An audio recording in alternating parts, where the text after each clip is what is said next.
Reality is merely an illusion, albeit a very persistent one. Albert Einstein.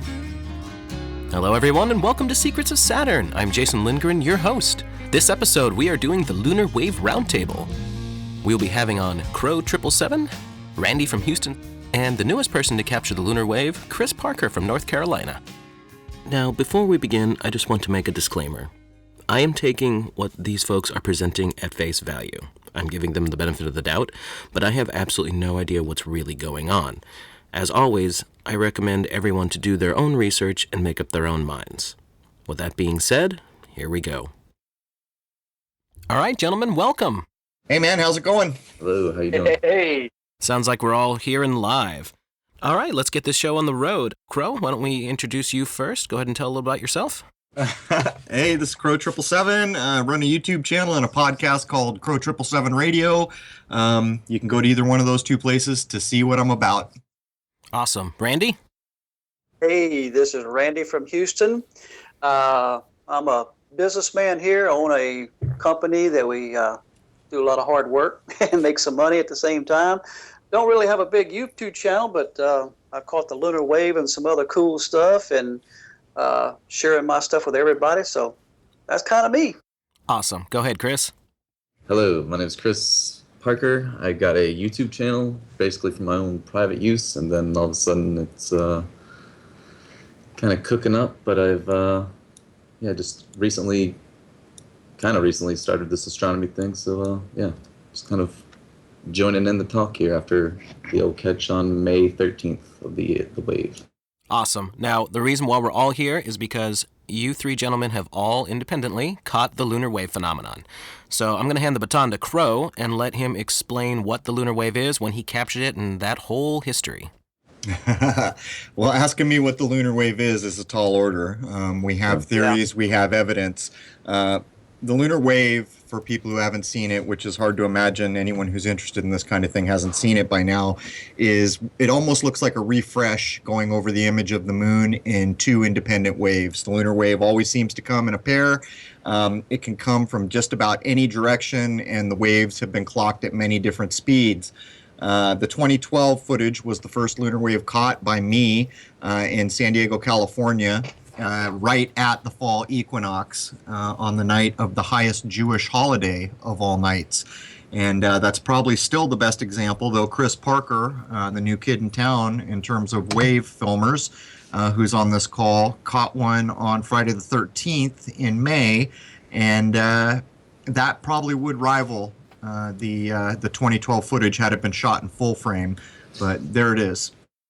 Awesome, Crow. Can you give a brief rundown of all the people who have captured the wave, how many approximately, and all that?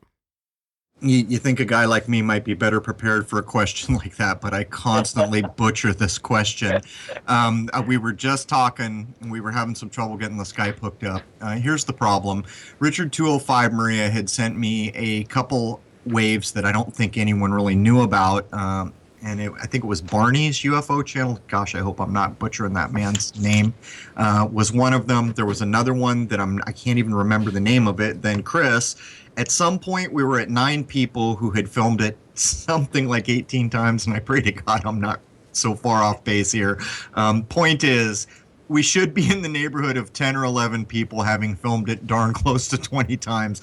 And I know that's pretty weak, but the point is I just really haven't kept front and center on this because I really want it to be more organic and let the people who film it have their say, have their participation. Randy, can you come any closer than me on this? Man, that's pretty accurate right there, and that I can tell. And it's just that more and more people are getting in on this deal, and I can't say that it was any particular time. It just as we all have caught it a couple of times or one time, etc. But I think those numbers are pretty close you got there, Crow. Yeah, I think they are, but I would mention Chris's capture on the 13th of this month, we're in May of 2016, is within what I predicted a long time ago to be the golden month, which I marked at the spring equinox, so March 21, 22, depends on your calendar, in the neighborhood of March 21 each year is the spring equinox. And I theorized from what I had seen up to that date that there was 30 days from that point forward where we really had an opportunity to film lunar waves. And of course, Chris Parker's wave falls in that zone. And if it's vetted as a genuine lunar wave, because I won't be vetting other people's footage anymore, it's a heck of a capture, very distinct lunar wave that he filmed if it's vetted that way. Yeah. Now, Crow, I think the important thing to get out here is that all these different people have captured the wave independently all over the world with completely different equipment and had nothing to do with each other. Well, I mean, that's absolutely true. Randy and I met because of the lunar wave. Sometime after Randy had been following me, he filmed his first wave. Chris and I met because people pointed me to his channel probably less than a week ago, or about a week ago. And I met him that way. I met Richard 205 Maria. I met Gustav, the gentleman in Germany who was the first one to produce a lunar wave after I initially caught a wave. And there was a time back in 2013 when I was the only person who'd ever filmed it, and Gustav was the first person who came around. But I mean, I can't even remember all the names at this point, simply because I'm doing so many things. I don't concentrate on this one thing. Sure. Now, if you wouldn't mind, since you were the first person to capture it, it's really so amazingly clear and detailed, please give a description of what the lunar wave is, what you captured, and then how many times you caught it again afterwards. Okay, so many people are familiar with what I'm about to say here. I had seen black triangles transiting the moon on the supermoon of 2012. That's the reason I was filming the night that I, by pure luck, caught the lunar wave for the first time. I was looking for strange objects because I had become aware that there were strange things going on up there, and I was filming strange things that didn't seem to fit the description of anything we've been told about. Certainly were not satellites. So I was filming on that night in September, right at or right after the fall equinox. Geez, I can't even remember the date now. It's been so long since I've talked about this. Anyhow, by chance, I saw, well, let me back up a little bit. I had panned my camera below the moon and the lunar wave started, but I didn't notice it. I panned my camera back up above the lunar wave, which I had not yet noticed, centered it on the moon, and then I saw it come into frame. My initial reaction was this has to be equipment failure, which is ridiculous because it's a completely organic thing, and I'm a very digital person. It looks nothing like a digital terror or a digital system failing in any way. But of course, when you see something like that, you try to explain it away with common sense. Anyhow, 2 waves came by, and I don't know, a month and a half went by, and eventually I threw that clip away, thinking that it was nothing special. That night that I had thrown it in the trash, I woke up, ran out to the computer, restored it, because that camera pan had proved that it had nothing to do with equipment. The wave had started, I panned the camera above the wave caught up to the camera, and that was bulletproof evidence that it was a filmed event. So what was it, Crow, that you just were thinking about it and it occurred to you, hey, wait a second, this isn't initially what I thought it was, which was, just nothing, equipment failure? Well, it's kind of like a Providence story. It really is. First of all, after I filmed the lunar wave, I reached up to delete that clip, and for some reason I didn't. Had I done that, it would have been gone forever because that would have been deleted off the camera. I kept going back, every few days looking at it, and something was bothering me. And what was bothering me is subconsciously, my brain was trying to tell me, dude, this is not the way digital equipment fails. But when you see something like that, and so many people come and comment and say, oh, that's your equipment. Oh, that's, rendering from the video. Oh, that's any number of things. But what happened was I deleted it, and all of a sudden, as I was laying down to sleep, it came to the forefront, the camera pan, and I ran out and looked at it. And to be honest with you, as soon as I restored the clip, it kind of scared me in a way because it all hit me all at once that this is a filmed event. What the hell could it possibly be? And you've now repeated that multiple times, correct? Right. So I took heat for a year and a half. I kept going out every chance I got trying to film the lunar wave. People were saying I faked it. People were saying it was equipment and ignoring the fact that the camera pan proved it wasn't equipment.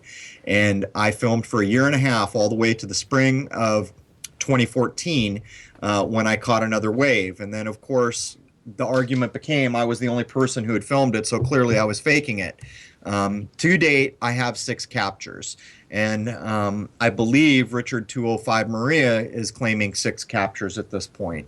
Awesome. Let's move along to Randy. Randy, what have you captured as far as the lunar wave goes? Well, I've captured it twice.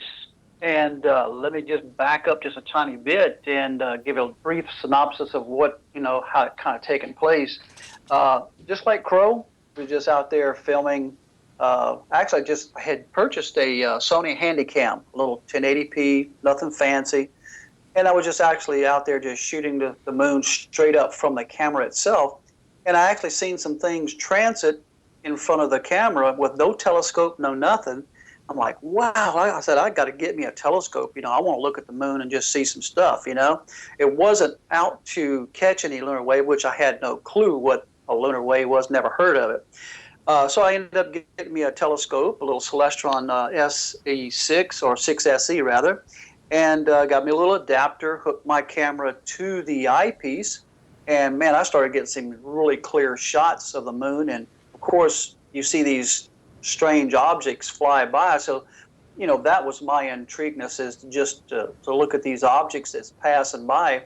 And this particular day, I was really tired. I had worked a long day, and it was like almost 9 o'clock or 8:30, something like 9, and just fixed to shut everything down. And I just so happened to look down at my monitor because, trying to look through an eyepiece or the little screen on the camera, you just can't see anything. So I got a nice big monitor that I watch everything. And I just so happened to look down and, no, let me back up a little bit. I'm going back to the first one. In the meantime, I had seen some of Crow's work and seen his lunar wave. I'm like, wait a minute, I've seen this before in one of my videos. So I went back through all the videos that I had. And on the particular one, the first time I caught it, I was zoomed in on the moon, just like as if you was looking in your backyard. Just really close. All you could see is just the mass of the moon. And this wave, when it passed by, it looked just like if you was standing in the surf and a wave just passes by your feet. So I pulled it out, I chopped it down a little bit, and I sent it to Crow. I said, here, check this out. You don't know me, but this is who I am, blah, blah, blah. And I said, vent me out, check it out, tell me what you think. Well, Crow immediately come back. He says, yes, dude. He says, this is the lunar wave. He says, actually, you caught it twice. He said about 17 seconds later, it passed again, just as you were fixing to move the telescope around, it passed by once more. And then, of course, he advised, he said, look, back out from it, get a bigger perspective of what you're looking at. He says, when you look at it that close, only you really know what you're looking at. Anybody else looking at the moon from that close up, it just looks like a blob. So I backed the camera out and, got what I could get in my frame, which is almost the full frame of the moon.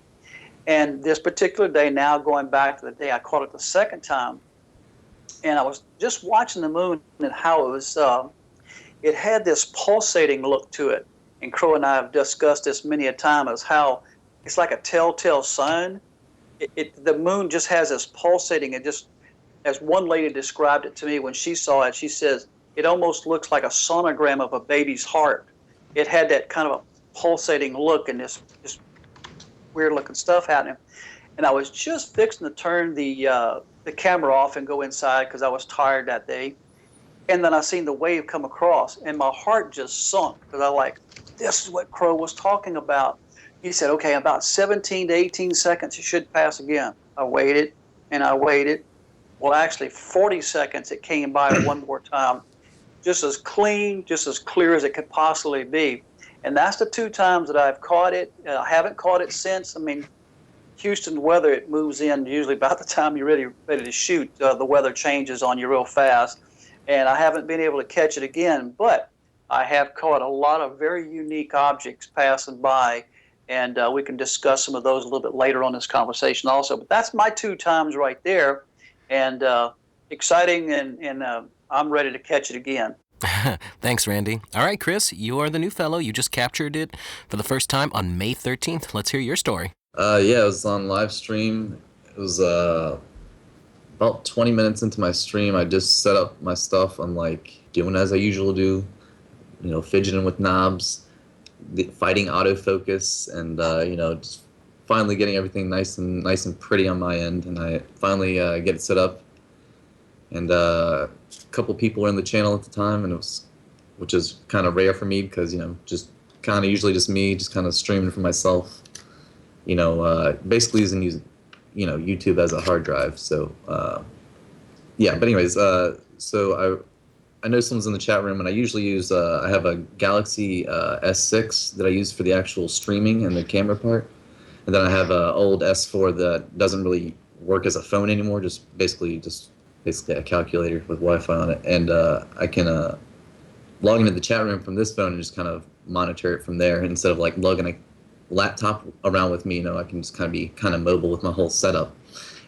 But so I run upstairs for a second, and as I log into my computer upstairs, just to check and see how the stream quality's doing, as I'm saying like hello, how's everyone, and I look up, and at that very moment I see the first wave coming up, and I'm like my heart just like jumps, and it's like, oh my, it was the craziest feeling. I was like, is this, like, all of a sudden it was like, is this real life?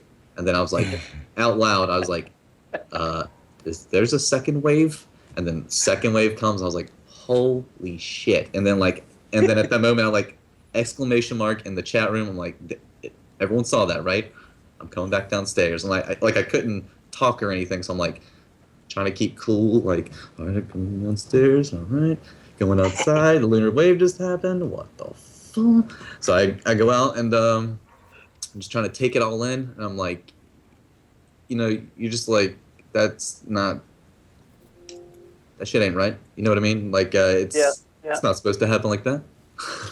So, yeah, and, I mean, I gotta give it to Crow, for the marketing on the name Lunar Wave. It's just so fucking, it's catchy, it's got a nice ring to it. It's like, that could be like if I had a daughter, that would be her name, but anyways, it's a great name. I'm just saying, t-shirts, Crow.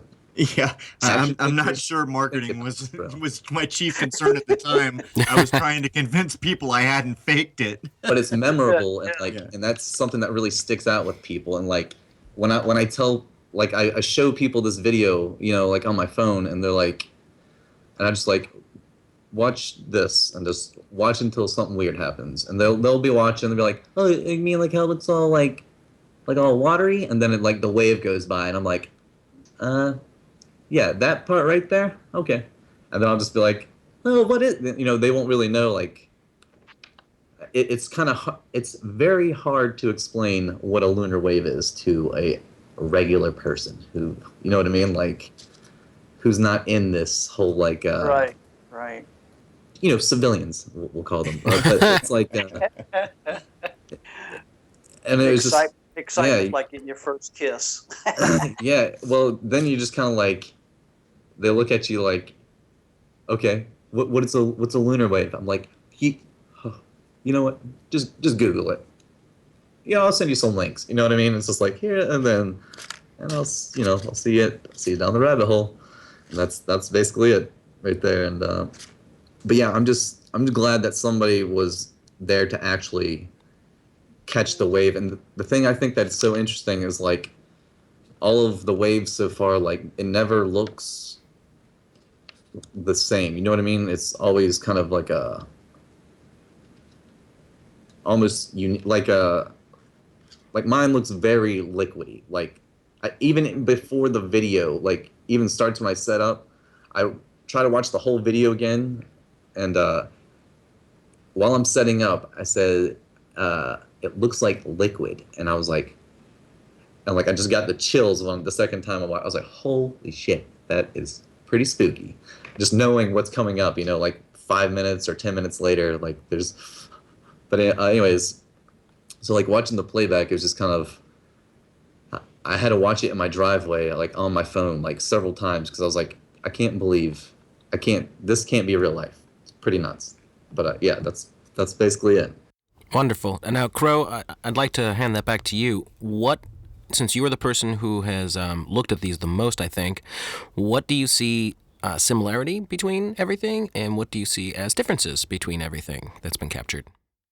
Well, the one constant is the wave comes in pairs.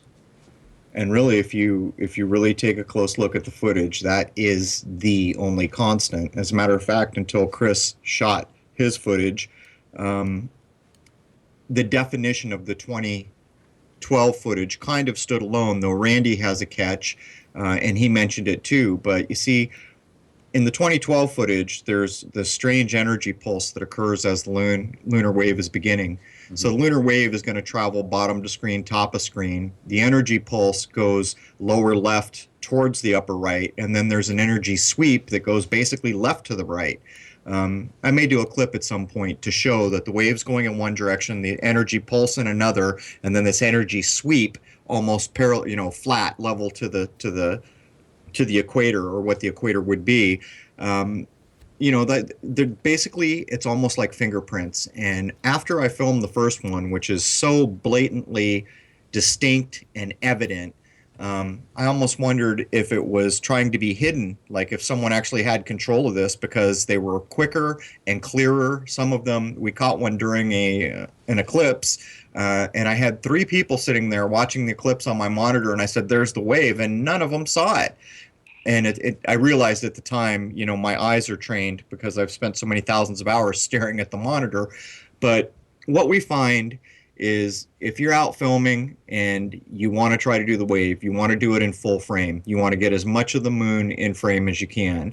If you see something that looks like a wave go by, don't shut off your camera, because if it's truly a wave, it'll always come in a pair. Other than that, we have seen almost every direction the waves have traveled. But you see, when you start to take that apart logically, what the heck does that even mean? Because the moon rotates, from our point of view, about 90 degrees every 6 hours. So it's not like we have the same perspective on the moon, and we're told, the model that they hand us that I don't accept is that the planet is spinning as well. My point being this: we know for a fact that there is rotation of the moon about 90 degrees every 6 hours. So depending on the time of night you shot it, has everything to do with which direction the wave appears to be going from your point of view. So I know I kind of wandered there, but the one thing that's common with all waves is they come in pairs. Other than that, the time of a wave is always different. The speed of a wave can be different, and how transparent or how distinct it is can be different. Interesting. So even with the ones you've captured, I believe you said 6 times, they look different independent of each other? Yes. Not only do they look different, well, there's something else to be said here, though, because on any given moon that you put a decent scope on the moon looks different every night. And not just because of how much of it's lit. You will find that you have your camera set up from the night before, all the settings, and yet when you put those videos side by side, even the color will sometimes be slightly different on the video you capture. On some nights, my wife and I would go out, and we used to have this joke, because on certain nights, the moon would have a very 3D appearance, and on other nights it would have a very 2D appearance. And I'm not talking about what happens when there's not as much shadowing going on. This would happen on nights when the moon was not fully lit, not full, and there were shadows to craters. So there's a lot of difference in how the wave looks. Primarily it comes down to how fast they're traveling, the interval between waves, and how transparent they are. But again, even the seeing, what's called the seeing on any given night, is never the same. Some nights the air is crystal clear, other nights not so much, and then there's plenty of nights where it's in between somewhere. Now, what I'd like to hear from everyone, and if you happen to know what other folks around the world have been using to do their astrophotography, what gear did you use, Crow, when you captured this, and anything else you might know about others as well? Okay, 2012 footage. The 2012 footage was shot on a classic Meade Schmidt-Cassegrain telescope that was 8 inches in aperture. The camera that I was using was straight to the back of the scope. In other words, the scope becomes the camera lens. And the camera I was using was a Canon T2i, and I think it's, if I remember, it's like 16 megapixels. Anything after I don't even know the date when I got my new scope. So at least a few were caught with that rig. When I upgraded my scope, it went to an 11-inch Celestron, and then some of them were caught with a Nikon, which has 36 megapixels, being the camera, using the scope as a lens. And then I have a Canon that's full spectrum, which has 26 or 28 megapixels, and I've shot waves on the full spectrum camera as well. So that's all the rigs I use.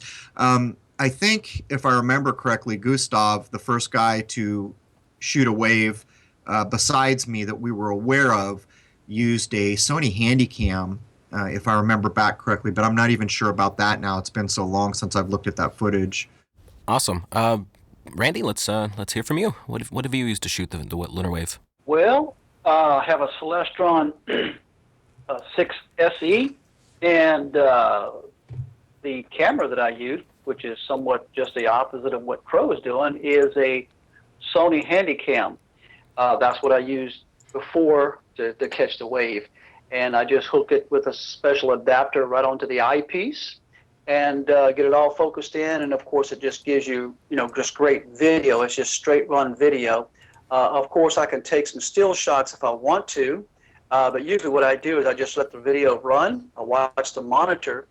If I would happen to see anything fly by, which you catch a lot of birds flying by. Matter of fact, I got a beautiful, beautiful picture of 3 geese flying by in their little formation thing. It just is crystal clear, but they're black, obviously, as they're flying across, but the moon is behind them. And what I do is I just take a still frame from the video. Now what I have is a Sony AX100 4K camera. Oh my word, brother! This thing shoots such clear video. It'll just blow you away. And Crow, I had to talk to you about this one, but I had just ordered some special adapters that goes on the front. I've been going crazy trying to find these things to make it work because it's such a big lens on the front. You got to step it down to get it attached to the back of the telescope. So once I get that going really good, I should be able to get some really incredible clean pictures with this 4K camera. But anyhow, what I've been using up to this point is the Sony Handycam. Works great. It's not really expensive, but it works really, really good. And that's kind of my part that I've used. Now, Randy, I'm curious because 4K is definitely starting to come down in price for at the consumer level. How much of a difference are you seeing between 1080p and 4K? Now, obviously, I haven't captured a lunar wave with it yet, but what do you think you would get out of that from what you've noticed so far and what you have filmed? Well, the clarity of the video itself. I'm just going to talk a little bit about straight up video. If you're outside, I'm going to give you an example. On my back patio, I seen this lizard way out there on the fence. So I just had it on a tripod and I zoomed in on this lizard. And I waved my hand and that lizard turned around and looked at me. And I just took a still shot of it. The clarity of it is so well that when I zoomed in just a little bit more, I could actually see the little claw on the end of this lizard's toe or finger, whatever you want to call it. The little claw and the little round pad that is kind of holds him onto the fence. Every detail, like the little scales that you see, the rough skin, you could see the little scales, the little rough skin that they have. Everything in such clarity where the 1080p, when you start zooming in at any distance, after a little while, it kind of pixelates just a little bit.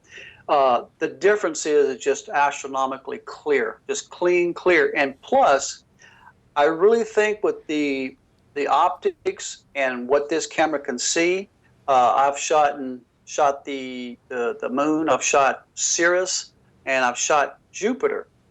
Straight up, no telescope, with just a 2x converter on the end of this camera. And this thing sees things that I've never seen before. You don't just see a white ball in the sky of something burning. Now, I'm going to step out off in the left field just for a second, but this Sirius is, 9 trillion miles away? I don't think I should be able to see anything at 9 trillion miles away, but when you put this thing on night vision, you can see Sirius in its frequency form, because it's like you know how you see these guys, they'll take sand or sugar or salt and put on a speaker, and then they change the frequency on the speaker, and then of course it forms a geometric form. That's what Cirrus looks like with this camera. When you take it a little bit out of focus, you can just see something totally different. So it's exciting what I've just seen so far, but I tell you what, this is going to open up a whole lot of doors, and like you said, the price is starting to come down. I've got probably close to $2,000 tied up in the camera and just different pieces that I've added to it. That might be on the high end of what a lot of people can afford, but like Chris, he's doing things on a budget, and he's caught the lunar wave with the basics of equipment. So it doesn't really matter what you have. Just throw it up there and start shooting and just see what comes out of it, you know? Yeah, I totally agree with that. I'm just thinking about how much more data we could get out of a 4K capture comes along, through a decent scope, Mm-hmm. Yeah, it should be just daylight and dark. I can't explain it. If you ever go to one of your stores that sells 4K TVs and just look at the TV itself, and you'd go on, you could see a video, and you could see the person standing, and you could see the strands of hair. That's how clear this thing is. So I couldn't imagine that the video of a lunar wave through a telescope with this camera, that you wouldn't be able to see detail that would just blow you away. And so I'm really excited. I mean, actually, I'm fired up to just even get the moon on, get my camera on the telescope on the moon, and just see what kind of detail I can come up with, And those are on my way to the house now. So they're being shipped. They should be here in a couple days. So I'm looking forward to that part. Yeah, that's going to look amazing. All right, Chris, let's hear about what kind of gear you've been using. Well, I bought a Celestron Nexstar 90 SLT. It's just a 3.5-inch scope, but I have a little bracket that I ordered. I think it's like an Orion. It's an Orion. I can't remember what it is, but it's pretty heavy, like a little bracket that you clip onto the back of the eyepiece or whatever, and you can slip your smartphone or pretty much any camera phone can fit in there. Basically, it adjusts size. But once you figure out how to steadily align that properly without losing your fucking mind, you can get some pretty awesome shots of the moon, including a lunar wave, apparently. So, but yeah, everyone's got like half my setup in their pocket right now. I mean, you just need the scope, and you can find some really cheap scopes. I mean, that one that I got is like $350 maybe on Amazon. You can probably find it cheaper. Yeah. But I mean, there's like I literally did not look into any telescopes at all. I saw how compact it was. I was like, I wanted to be like mobile. I want to be able to like pick it up and go, or else I'll just like look at it and be like, no, it's like I'm afraid if I get a big scope, I'm just gonna like have it sitting off into the corner. So I figure if it's compact enough where I can just scoop it all up, like I can literally carry everything in like 2 hands, like, and be ready to rock. Like I got a power supply kit that basically like jump starts your like battery, like your car battery. That's what I use to like power the scope with. And you can buy an adapter for that online as well. And I also got I also bought one of the Celestron like little lens kits, which isn't like it wasn't too bad, but I was mainly just wanted a Barlow, but it seemed like cheaper just to buy the kit with the Barlow in it. And then to be honest, I don't even use it. Don't even use the Barlow. I use like I always use the same lenses, but yeah, I mean, if you have the money to drop on just like a scope with like a motorized control on it, like I'd say do it, because I mean, I just stream like 1 or 2 hours a night just until my phone dies, and then I go to bed, you know what I mean, and charge my phone. And then YouTube saves it for me, and that's it. And if you want, you can review it later.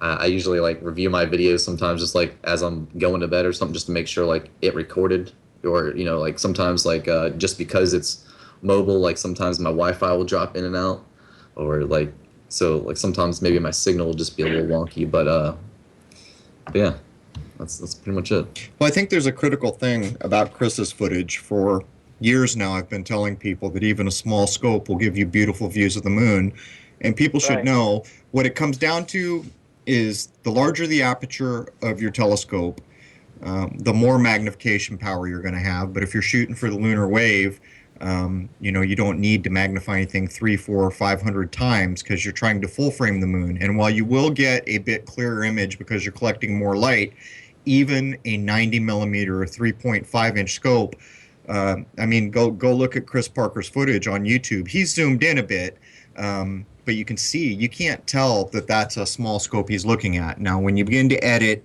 and do other things with your footage, clearly the larger scopes give you a clearer view. And with Randy's 4K, when someone finally shoots a lunar wave in 4K, if they have a monitor that will support that resolution, there's no telling what we'll be able to see. Particularly, Randy shot one where the whole moon is pulsing, which he talked about, and I ran find edge filters on that footage. It's incredible. The whole moon begins to pulsate right before the wave happens. And to date, I think that's the longest interval between waves, too, 40 seconds or something. But anyhow, I just wanted to mention that even a 3.5 inch scope for lunar work, it'll get the job done. And I was kind of surprised to see that he did it with a smartphone, but there it is, man. Well, this is interesting. That's incredible. What we've discovered, even at this point, is that the lunar waves have not been identical, and the gear has been completely different, but you've all captured it. Now, of course, they have similarities, but their timing and the way they come across looking, in the video afterwards is definitely different, although they have similarities enough that we recognize it as the lunar wave. Right. Not too long ago, I put up a video finally where I said I think it's likely space is water or liquid. If that has a bearing on lunar waves in some way, maybe it's a bit like being at the beach, sit on the beach and see how many waves lapping up on the sand look the same. That's maybe a weak analogy, but I think you can see where I'm going. Well, conjecturing off of what you're saying there about it being liquid, if it's a light source coming through liquid and the liquid is moving in some way, shape, or form, of course it's going to look different every time. Yeah, it stands to reason. Even if the image we're seeing is on the surface of a liquid membrane, or who knows, I'm not sure. I can tell you that I don't accept that the moon is a rock in orbit, and I can tell you that I'm reasonably sure space is liquid. But putting much more behind it at this point with these kind of very new ideas that we're discovering, we just need more time, more evidence, more filming, that kind of thing. Now, Crow, I'd actually like to hear more about that. What has convinced you to a fair degree that space is liquid? Well, it's any number of things, and a very small portion of it actually has to do with telescope work. Maybe a year or so after I realized what the lunar wave footage represented, I was already thinking about this idea. I had studied religions very seriously, actually. In Christianity, I studied the Bible back to original languages, Greek, Latin, Aramaic in some cases, even read versions like the Lamsa Bible, which was written by a man who supposedly spoke Aramaic from a tribe in that area. I did the same thing with Buddhism. I've studied a number of languages, and one thing in common with many of the major religions is the idea that space is water. But even that, I had done some work with my telescope where I was taking objects out of focus, stars, very bright stars, or planets, so-called planets. And what you get is a liquid pattern. It almost looks like the same pattern you get if you look into a swimming pool that's lit at night and someone disturbs the water a little bit. That's the pattern you get. But what really sealed it for me was the research I did that had nothing to do with nighttime observation, telescopes, and cameras. And that was namely what was being encoded in our media, in our movies, in our television, in the JFK speech about going to the moon, and in language, heavily in language.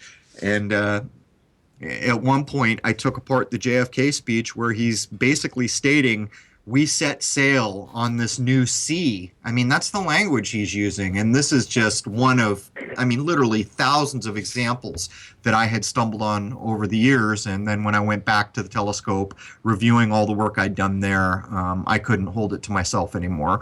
So basically, I'd say about 25% of that statement came from direct observation, and about 75% from ancillary research that had nothing to do with telescopes.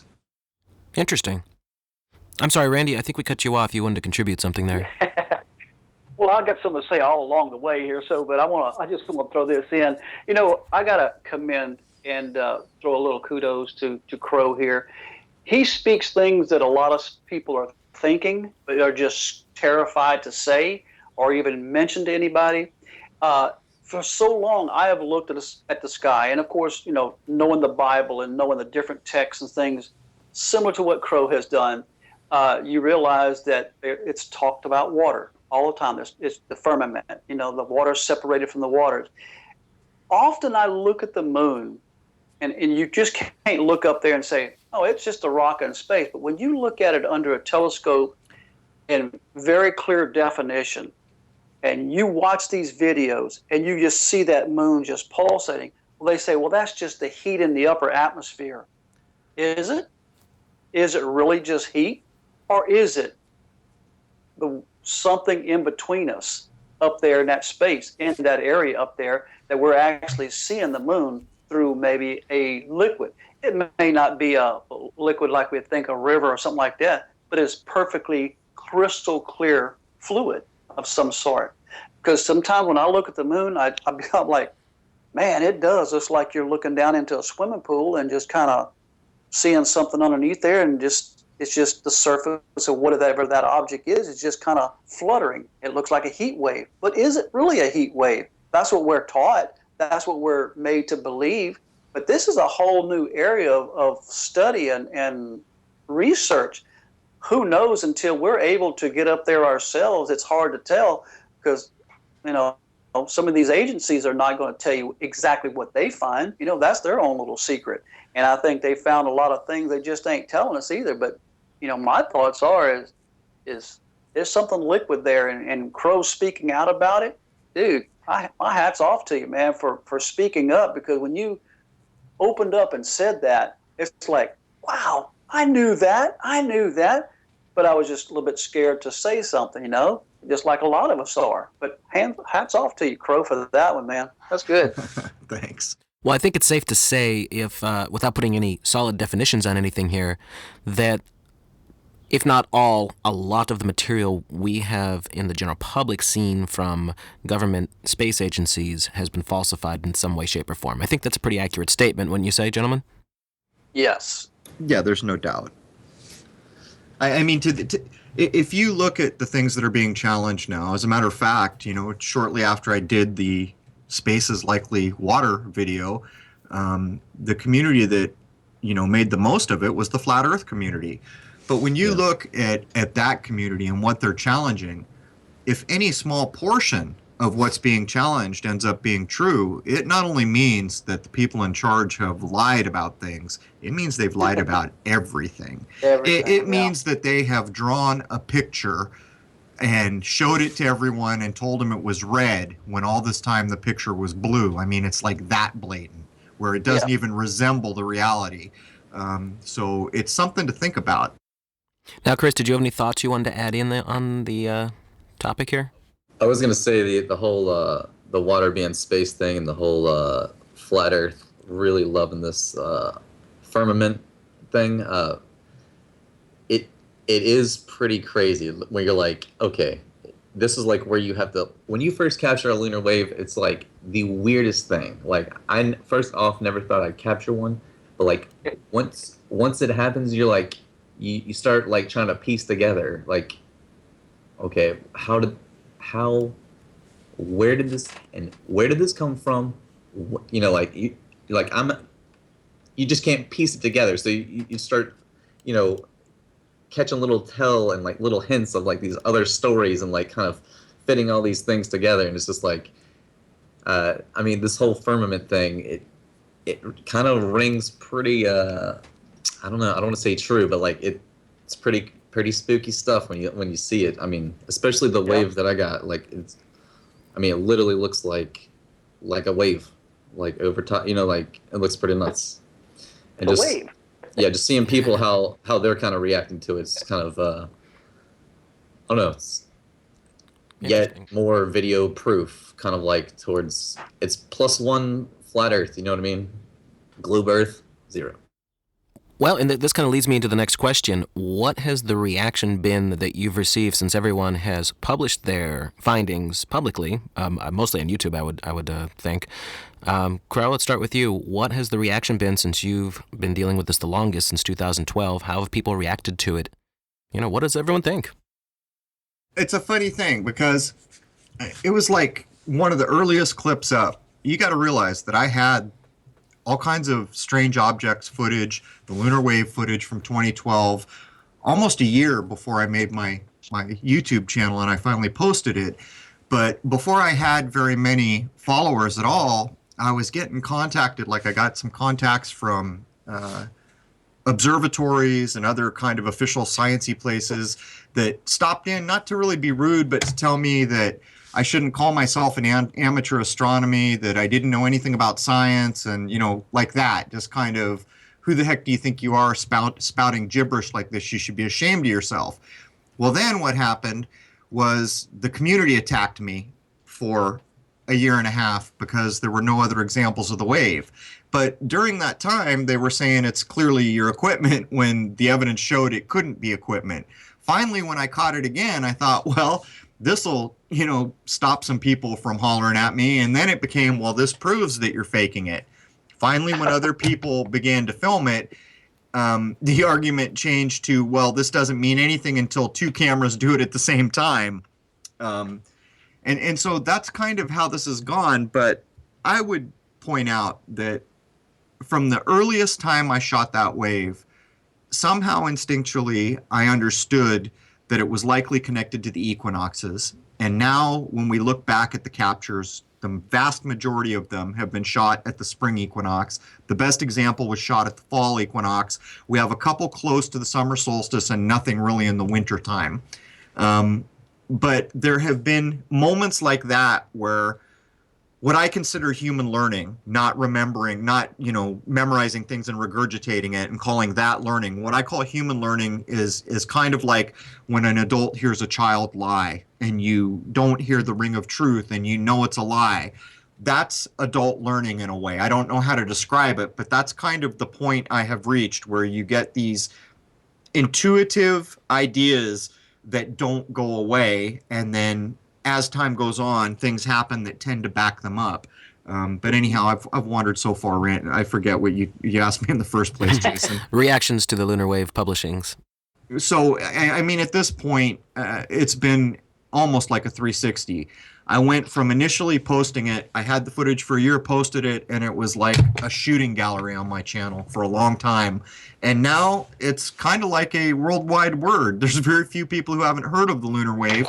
And while, people will argue about what it is, the reaction has been acceptance now. What's not being accepted is the ideas of what might be going on. I think that's where the argument lies right now, where people get upset that what's been filmed may challenge their worldview. Not tons of people, I would add. Lots of people have said, wow, what is this? And they're accepting the idea.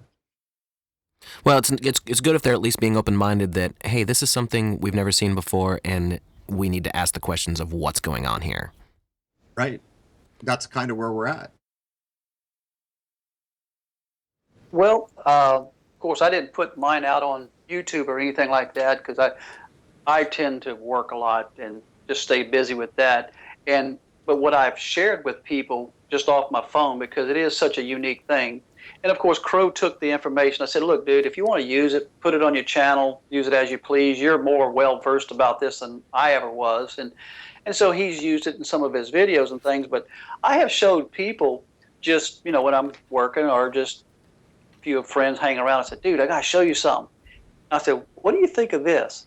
And they look at it and they think, what is that? And then they said, play that again, play it again. They watch it several times. I said, this is a phenomenon that we don't really know what it is. I said, there's at the time, it was like 7 of us that had caught it. I caught it twice, and other people's caught it 4, 5, 6 times. We don't know what it is, but this kind of called the lunar wave. And they're like, oh, let me see it again.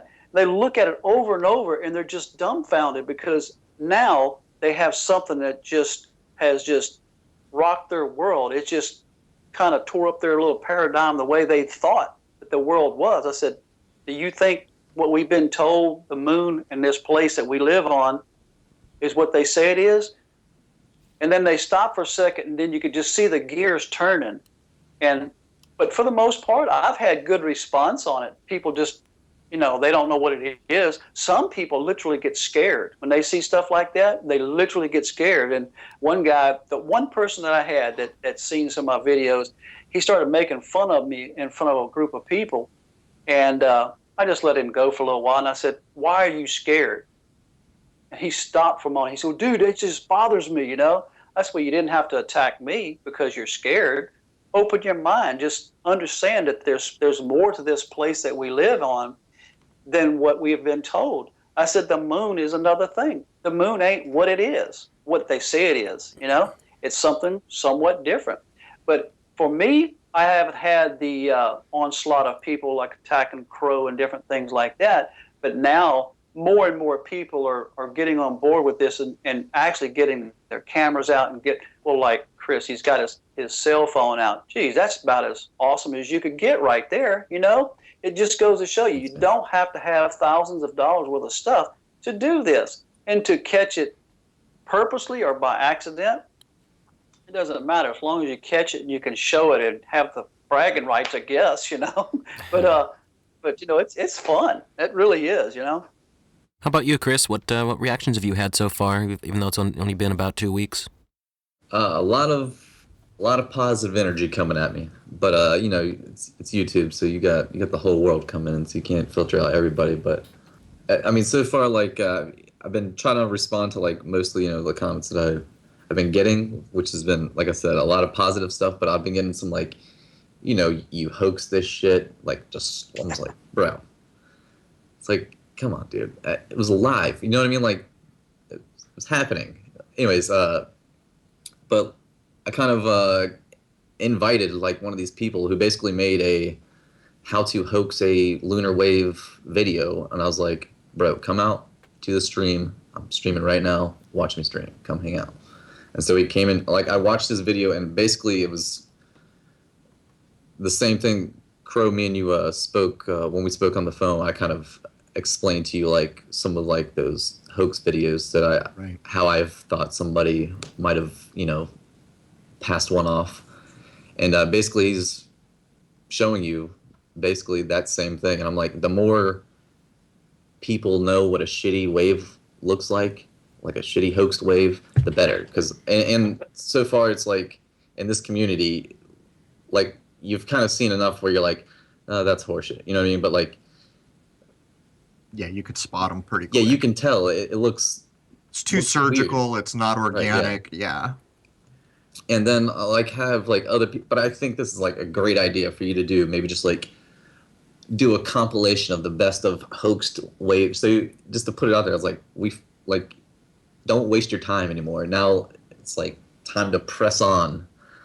But I also had this person like saying I was shooting it off of a fucking reflection of a mirror or some on a puddle or some horseshit. I was like, dude, what the that doesn't even make any sense, dude. You need to get a telescope. I'm telling you that. Right. I mean, Chris, for your Chris, for your capture, there's a couple things. First of all, what got me was you told me that there was a live stream when you caught that, and that there were 2 people in the chat watching the live stream. Yeah. That's pretty solid evidence. Yeah. The second thing is there's clouds in the footage going from left to right as the wave is going top or bottom to top, diagonally right to left, so opposite the clouds. Those things put together. I mean, this is the problem. There are people out there faking these waves with software. I have not seen one yet that I did not know within the first few frames that I was looking at a software fake. But that's not to say we live in an age where damn near with the right tools, anything can be faked. This is part of the reason I stopped vetting it, but I'm not worried. If these lunar waves are anything that matters, they don't need me or anyone else. It's the cat's out of the bag. People are looking. But anyhow, sorry, back over to you. Yeah, but you're right. Like he spent like it was like a 5-minute video, but it was all like double speed showing you how to like fake a wave. But it's like, so that probably took maybe 10 minutes in real time. Like, come at me when you can do it live. Do you know what I mean? Figure it out. I mean, otherwise you're just wasting your time. Like, so much effort going into like how this thing is. Anyways. Now I'm curious, what shows up in the faked ones, the ones that we know are faked? How does it differ from the real thing what we assume is the real thing? So like if you like take a like a circle, like if you're probably using like an LED monitor, right?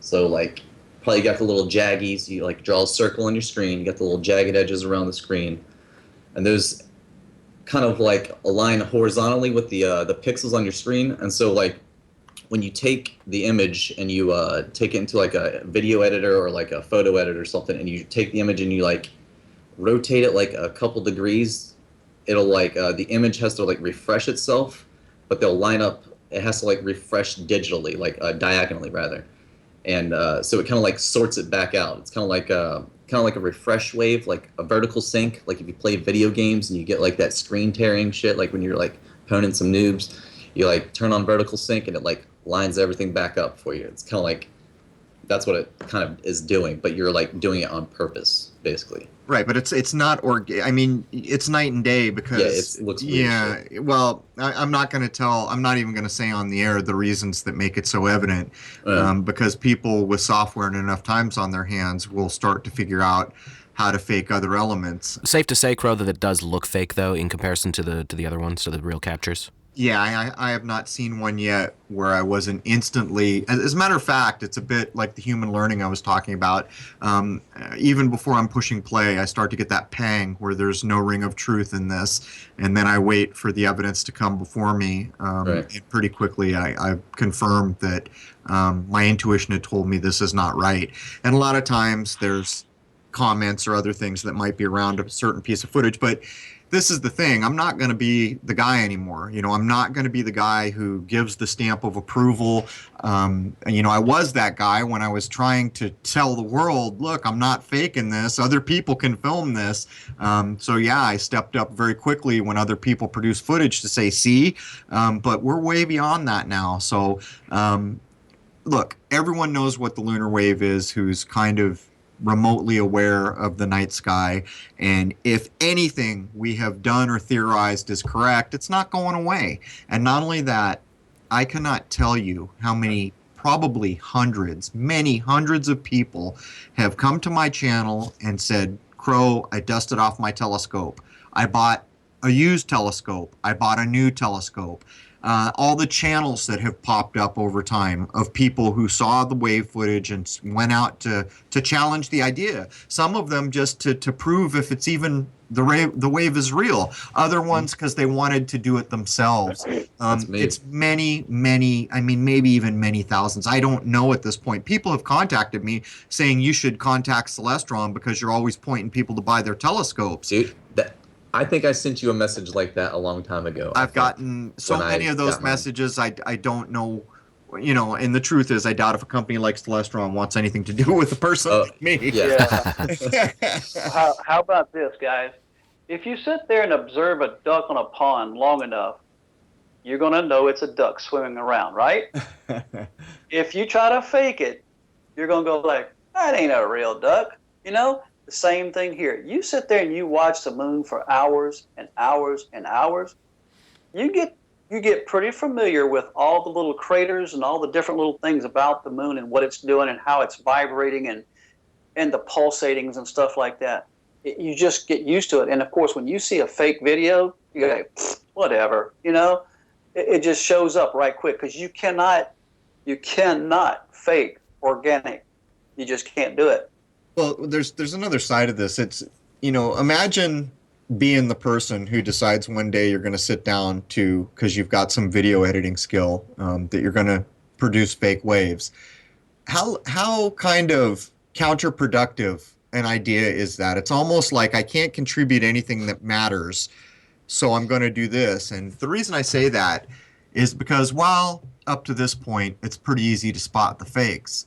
At some point, it may not be so easy, and those fakes will be leveraged to try to do damage to the idea that the lunar wave is an important thing to research.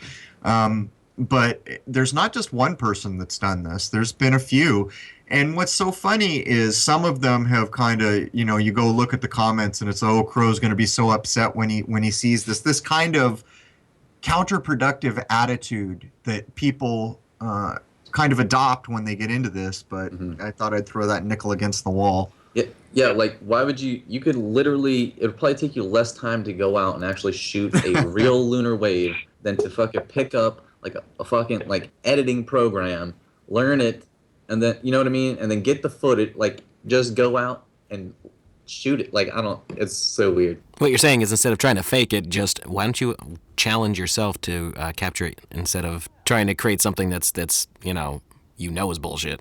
Well, what's funny is some of the earliest fakes came from, and I'm not even going to mention anything about them because they don't deserve the airtime, from people who had some serious video skills. I mean, serious. I saw some of the things they were producing. But what they did is took my 2012 footage, loaded it into After Effects, and then made a clip making it appear as if they had replicated the 2012 footage in After Effects, when all they'd done was taken the original footage and loaded it into the program. And right out the gate, that kind of told me that for the people that want to fake this, I knew the people who were doing this had serious skills. It's not going to be so easy to fake. But the sad truth is, technology is only getting better every day. And of course, if you have a person who's maybe working for Hollywood, doing video, they could probably replicate just about anything. So that's the shame of it all, is that, at some point it may damage the actual idea that the lunar wave is an important thing, even though we can't tell you exactly what it is. I've stated what I think likely might be going on, but truth is, people need to get out and film. More people need to get involved. People just need to observe and take this further down the road, independent of me or anyone else. Totally agree with that.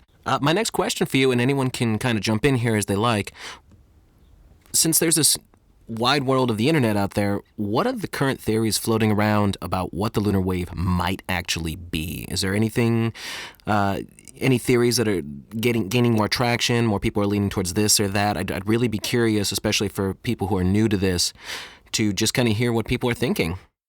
Well, I can jump in. I think the one that has hung up the most people who truly are interested is the idea that planes are doing this.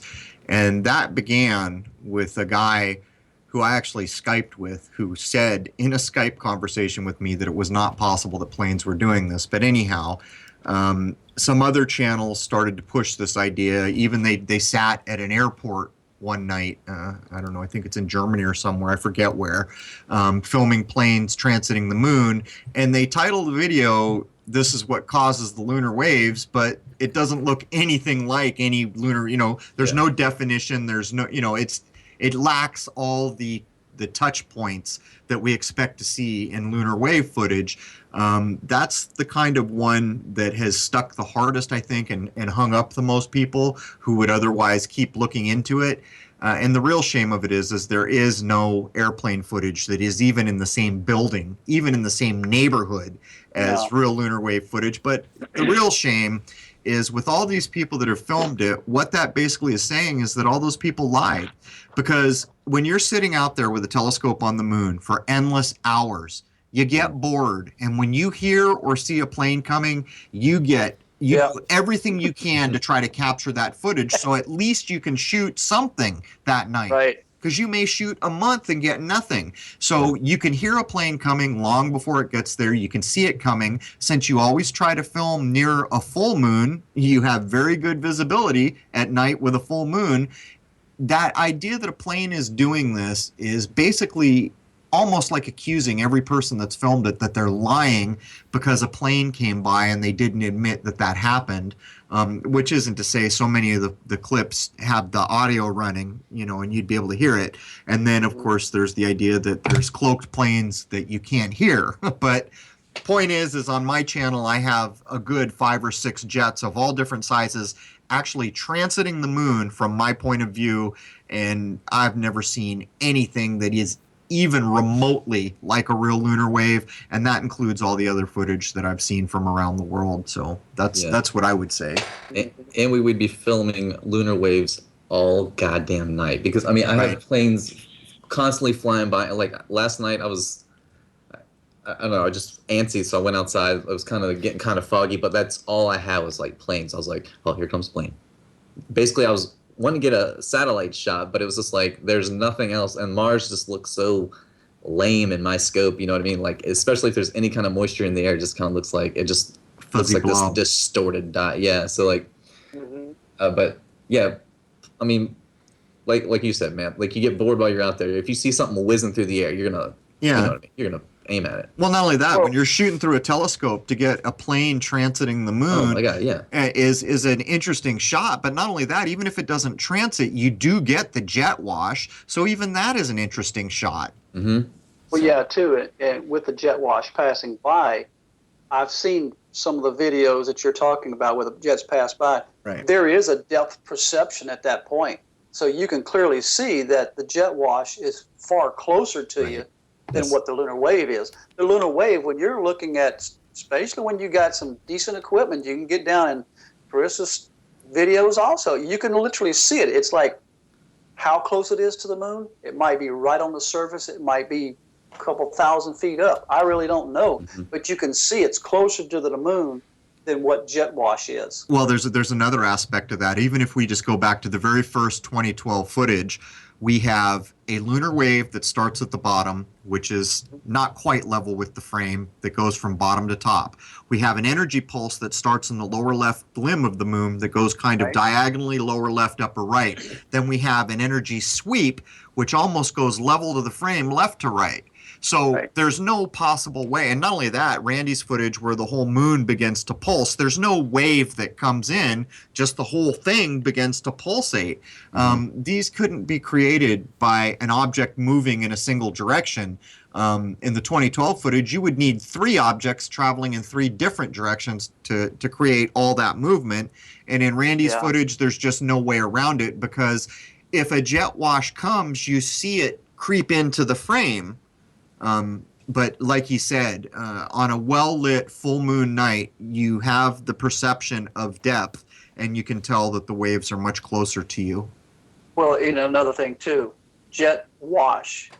Those trails behind a jet is literally washed out. Yep. The lunar wave is a very fine and distinctive line. Defined. Definitely Yeah, carries. very defined. Interesting. Gentlemen, based off of everything that we've gone through so far, does anyone have a conjecture on what might be discovered next?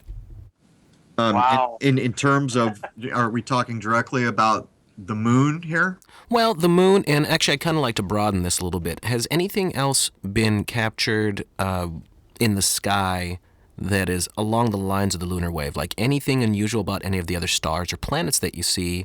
Has there been anything that could even be remotely associated with the distortion that the lunar wave is? And if so, what is it? And second of all, what would be the next step here? And from my 2 cents, I would say it's probably going to be when the technological jump happens here with the 4K cameras and more people with a decent scope can get some serious footage, because just a little bit I've learned about cameras recently, the amount of data that's being captured on something like a 4K lens is just so much more than the 1080p. So I'd be very curious what you could pull from that. Well, Let me I jump mean, in sky's the limit. Go ahead, Randy. Yeah, let me jump in here just for a second on that one. Talking about the 4K. Now, I've got a 2x converter on the end of my 4K camera, and I set it up on just a tripod, and I'll zoom in on Jupiter. I zoom in, and as you're looking at it, now, it's hard to tell because you start going from just your regular zoom into optical zoom just a little bit. And of course, it gets a little pixelated on some of it. But in that video, if you look really close, you can see, I'm not going to call it a wave. It almost looks like I call it a worm. My wife said it looks like an explosion on Jupiter. But you can see this squiggly line, or this squiggly thing come across and go back, like go across and go into it. You got to look very, very close to see it, but it's there. So I'm really curious once I get this hooked up to my telescope where I can really get some good definition and bring it in a little bit closer without using the optical zoom. I believe I might be able to see something a little different on there. So, yes, these cameras pick up stuff that you just won't believe. It's going to, I think, maybe a game changer here. That's what I'm thinking. I just think the amount of detail is so much more. There's just so much more there that people who want to pick it apart are going to have a lot more to work with. Let me throw a couple things out there. Chemtrails, for those people who are not so damn sleepy that they understand that chemtrails are real, you've got to realize that with the level of spraying all around this world that we see, up in the ionosphere, you've got to imagine that it's just full of the particles that get sprayed over and over and over. I've always wondered if part of what's going on is to begin to obscure our view, because look what's happened. We've come to a point where people are talking about space possibly being liquid. People by the tons saying the moon landing never happened. The lunar wave idea. But not only that, chemtrails absolutely are being used to block sunrises and sunsets. As a matter of fact, almost anything that goes on the horizon at these times. And I've often wondered if something we can detect at that time is being covered up. And there have been lots of reports of double suns and people say Nibiru, which I don't accept, and all these other things. But I have filmed a reflection of the sun. My point being, it could be that one of the things we see chemtrails doing is trying to block a view of something we're going to be able to see. And who knows whether it's just a time cycle thing, whether there's a change of some sort, whether, like you're saying, 4K cameras are going to open the door. But if I had a 4K camera and my 11-inch scope, the first thing I'd be doing is defocus tests on things, and I would be looking for reflections of the sun, and I would be going to a place where I could see the horizon when the moon and sun are going down. I think it's not long before that is the next big thing that tells us something. You feel that with a 4K camera, there's enough information that would be captured that you could do some highly detailed mathematics on celestial bodies, basically? Well, I guess I would use this analogy.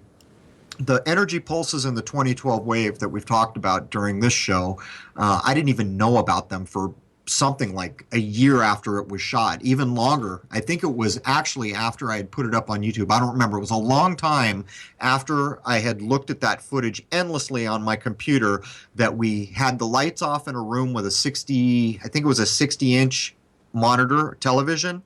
And someone said, "Man, did you see that?" And we backed it up. It looked like something cloaked almost going over the lower part of the moon. So I jacked it into the editor and put find edge, and that's how we really discovered that the energy pulses were there.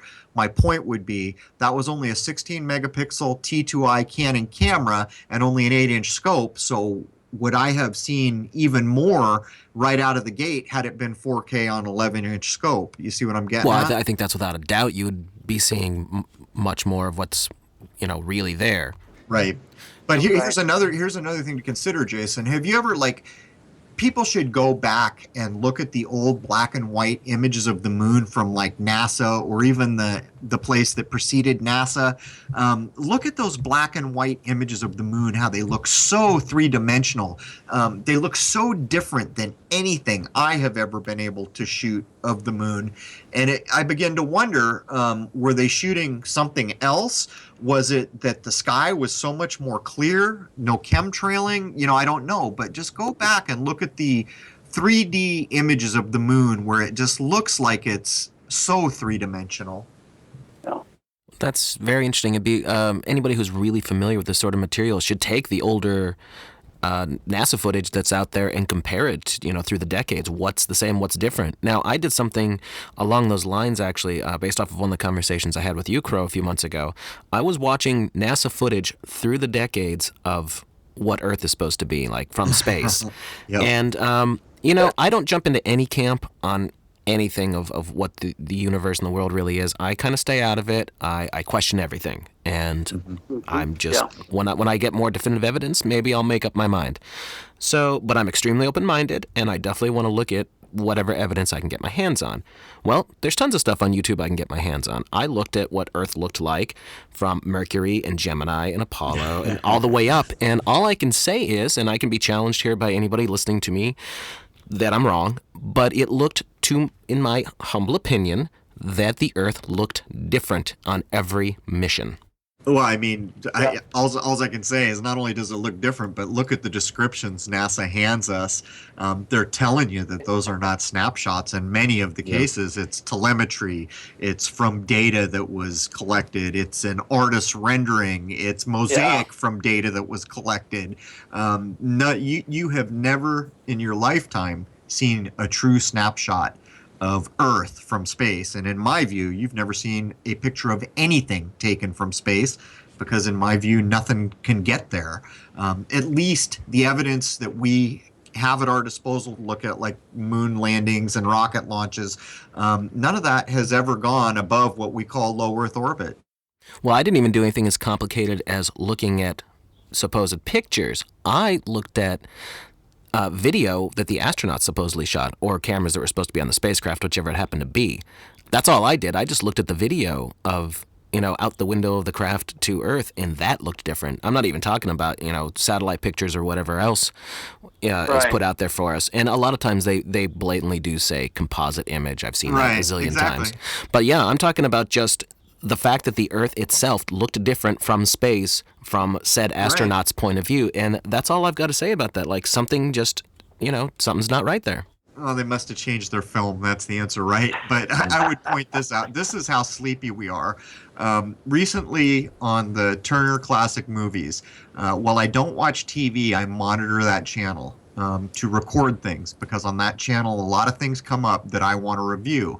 They just did a night where they had this whole thing about the Apollo missions that was done by what's the name of the guy who was in All of the Family, the bald guy they called Meathead. What's his name? Does anyone know? Rob Reiner. Yeah, Rob Reiner Yeah. was the guy who put this together, and of course Brian Eno did the music. But they had two things, and I recorded it. But they're showing video where the moon is in the foreground for the astronauts, and the Earth is up there. The first thing that a person who's not completely comatose would notice is the Earth is roughly 4 times bigger than the moon, right? So when you and I go out and look at a full moon, if we were on the moon looking at Earth, that thing would be 4 times bigger, and we don't Right. see that in the footage. But the thing that kills me is they have this moving shot where the moon, you can see the Earth slightly moving through the sky, but it's not rotating. And we are told Right. what's the Earth supposed to spin at something like 17,000 miles an hour. I don't know what the number is. I just made that up. But it's supposed to be spinning really quickly. And, this is what we've been handed. And it's astounding that people were made to believe, so seriously believe, that none of that ever entered their minds. But when you look at it now, it's hard to imagine that in the modern day where, you don't just see it once on television, we can review this till the cows come home, that every person out there isn't crying foul because all the footage was faked, all of it. I've never seen a piece of footage where within a minute or two, I can't begin to rip it apart. What the most unique thing is that all this footage that NASA has taken, they just so happen to lose it. They don't know where it's at. All right, the originals are all gone, of course. How convenient. You think that That's the pretty biggest thing that you've ever accomplished in human recorded history, oh, I lost it. Oh, somebody rewrote over the tape. It's like the Somebody- water, Fired. right? Oh, that's worse than recording over your Yeah. wedding video, So Yeah. Yeah, I remember when that article came out, I was just shaking my head like, you have got to be kidding me. No way. What about here? What about Buzz Aldrin showing up to sell, a quarter that supposedly went to space? This happens all the time. He shows up and sells something to someone for thousands of dollars that supposedly went to space. I mean, can you imagine? Is that what an astronaut does? When Buzz Yeah. was back there, Yeah. we were told that they had to be the right stuff, the best of the best of the best, 10 more times of the best to even be considered to go on these missions. And now here's this guy hawking trinkets that were supposedly in his pocket when he went to the moon. and how many millions of dollars per pound did it cost I know, to right. shoot a rocket up? Why would you bring a golf club or a golf ball or any non-essential Yeah. and play? That's a good To point. me, okay, you're on the moon. You better be surviving here, playing golf, playing hopscotch on it. Come on. In You know? the movie I was just telling you about, they had all this supposed, astronauts on the moon footage. And the first thing that happens that I'm laughing my butt off is somehow there's a camera outside the lander when Neil Armstrong's going to take the great step for mankind. Somehow there's already a camera out there, all right? But it's crappy, grainy video. You can't see much. It's just horrible video. But then all of a sudden it gets almost HD quality for all these other clips and missions and stuff. But what you see is these guys bumping their suit. Like one guy kneels down to pick up this big rock and rolls it up his suit. Another guy's whipping around the little shovel and they're falling down on the ground. If they poke a pinhole in that suit, they are dead. And yet what we see is they're basically playing rugby out there. Yeah. You know, how about driving the lunar lander? Oh yeah. Would you drive a dune buggy on Earth where you can actually breathe? Would you drive something like that on a moon that fast and that jumping around? Dude, I mean, flip over. Look what they when do you're on on the moon, Mars. man. YOLO. You got to ghost ride the whip while you're up there. Look what they do on Mars, man. You got to wait like 5 days for the stupid rover to move 10 inches, you know? Yeah. And there's no people on that. Well, for all you conspiracy theorists out there, I just want to throw out the fact, since you mentioned Buzz Aldrin, that he's a 33rd degree Freemason, whatever that means. Yep. As are buttloads of the founders of NASA and astronauts. It never ends. I mean, recently I've done videos ripping apart the supposed ISS where they're hanging people upside down and hairspraying women's hair straight up. They're doing all kinds of just ridiculousness. And then, of course, we have the footage shot in pools where they're getting caught. China got caught doing it where the bubbles come out of suits. And of course, with space being liquid, maybe they were actually there, right? Yeah. Maybe so. Maybe so. Hey, I want to throw something in here, kind of while we're talking about new discoveries and stuff. You know, we've all seen a lot of fakery when it comes to so-called UFOs because we really don't know what they are. And Crow has caught some very unique things, transiting with the moon in a backdrop, transiting the moon across there. I've caught numerous things. I mean, some really great bird shots. And, of course, you can tell a bird when a bird flies by. Yeah. I've got one particular video. I'll show this to different people. And they literally get scared because now they just realize they're like, holy crud, what is this? I got one where they had 9 disc craft. It passed by so fast, I was shooting at 60 frames per second. And I got 16 frames. So you can imagine how fast it went by. It was just like a blink and they were gone. So when I put it back in my computer, I brought it down and I slow-moed it. And it was still almost faster than what you could see it, but it was 9 distinctive discs that flew by. And so since I've gotten this 4K camera, I've been just playing around with it, shooting a lot during the daytime. Well, I'll just set it up and I'll shoot the sky. And it won't be but just a few minutes later, you'll see a little dot, just dink, right across the screen, a little dot go across. Well, what I do, instead of me watching hours of video, I stop it and then I restart it because I don't want the last 15 seconds of what I'm shooting. And I'll bring it inside and I'll put it on my computer. And then when I go frame by frame, bigger than everything, you get this disc craft that flies by. And you can just explode the picture out a little bit, zoom it in, and you can just see it. It's distinct as everything. It's a disc craft flying by. And the skies is swarming with these things. I've caught some cylinder-looking things. So as time is going on, you hear a lot of people talking about, oh, UFOs, this and that, they don't exist. They do exist, back and forth, back and forth. You know, well, yeah, these things do exist. And when I show them this video of the 9 flying by in formation, now, is it ET? Well, I don't know that, okay? But there is something flying by, and Chris, when you shoot long enough, you're going to catch some really, really cool things, especially when you can slow it down on your computer and just look at it real close, because they fly by so fast, it just blows your mind. But when you slow it down and look at it frame by frame, matter of fact, I got one I shot during the daytime, I noticed a little blink of light in the sky. You know what? I remember you saying this from before, and the other day when I was driving, I saw one of those little flashes, and I was like, oh my God. Yep. Well, I've got one that I seen a flash on the video. I seen a little flash of light, and so I'm like, whoa, what was that? So I backed it up 1 frame at a time. It was 1 frame, and this time I was shooting 30 frames per second. 1 frame in 30. pink, there was this dot light orb, whatever you want to call it, just bright as everything, right there in the sky, clear blue sky, just as big as everything, sitting right there. I've got some crazy. where I have objects passing in the opposite directions, from each other. So these things are there. These things are flying around, but they're going so fast. I challenge anybody tomorrow, if you got a good day, clear outside. I challenge anybody that's listened to this. Go out there and take a look at the sky and just kind of stare into one area. What you're going to find is you're going to dart your eyes to the right or the left because your peripheral vision will pick up something. You think, well, I saw something. Well, by the time you look into that spot, whatever you saw is now downrange so far that it's not there. So you'll see things that'll just like blink, catch your eye. You'll look, there's nothing there. Right. But you're actually seeing these objects flying by. So when you can video it, there's people out there that's got some sort of video camera.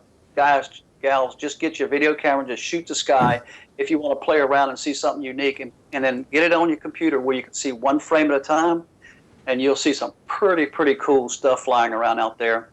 Yeah, especially shooting in higher frame rate, you can definitely break it down a whole lot quick. Like, because your eyeball only renders 24 frames a second, and you're shooting in 60 frames a second. You know what I mean? You can really get in there. I mean, you can go higher than that if you want to, Since you're shooting, let's say, 60 frames a second, you should be able to do the math. I'm sure there's a formula you can find real easy on just how fast these objects are going by just how much they're in frame and not in frame.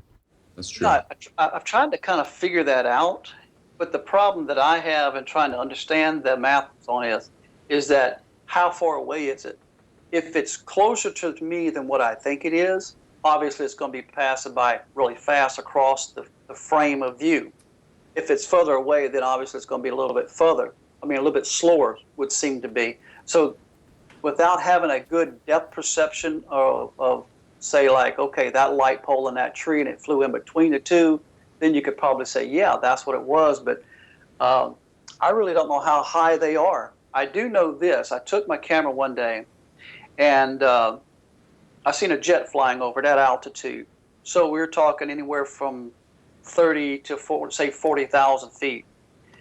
Well, that's how many miles? 4 to 5 miles, maybe 6 miles, something like that. I haven't even put the math on that one. I zoomed in with this thing, kept zooming in, and I could literally tell you what color that jet was when I zoomed in on it.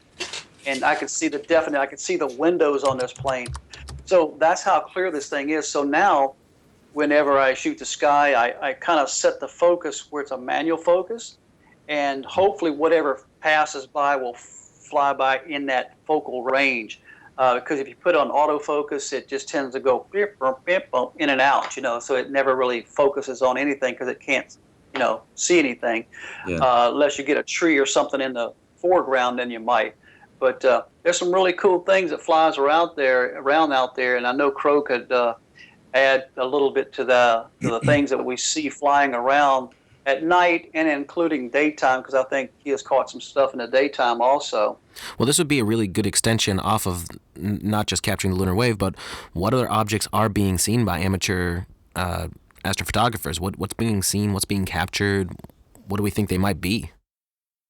I think the most prevalent thing is these little round black things, and sometimes they look almost like they have a kind of magnetic-y looking halo around them. They've been filmed all over the place. Randy's shot them. I've seen plenty of other people who have shot them. The most amazing thing that I've seen transiting the moon, and you've got to realize that anything we're shooting transiting the moon is going to be black because the moon is backlighting it. Right. And so the way a DSLR or most cameras work, regardless, unless it was, a beacon, a lighthouse, it's going to appear black to us for the most part.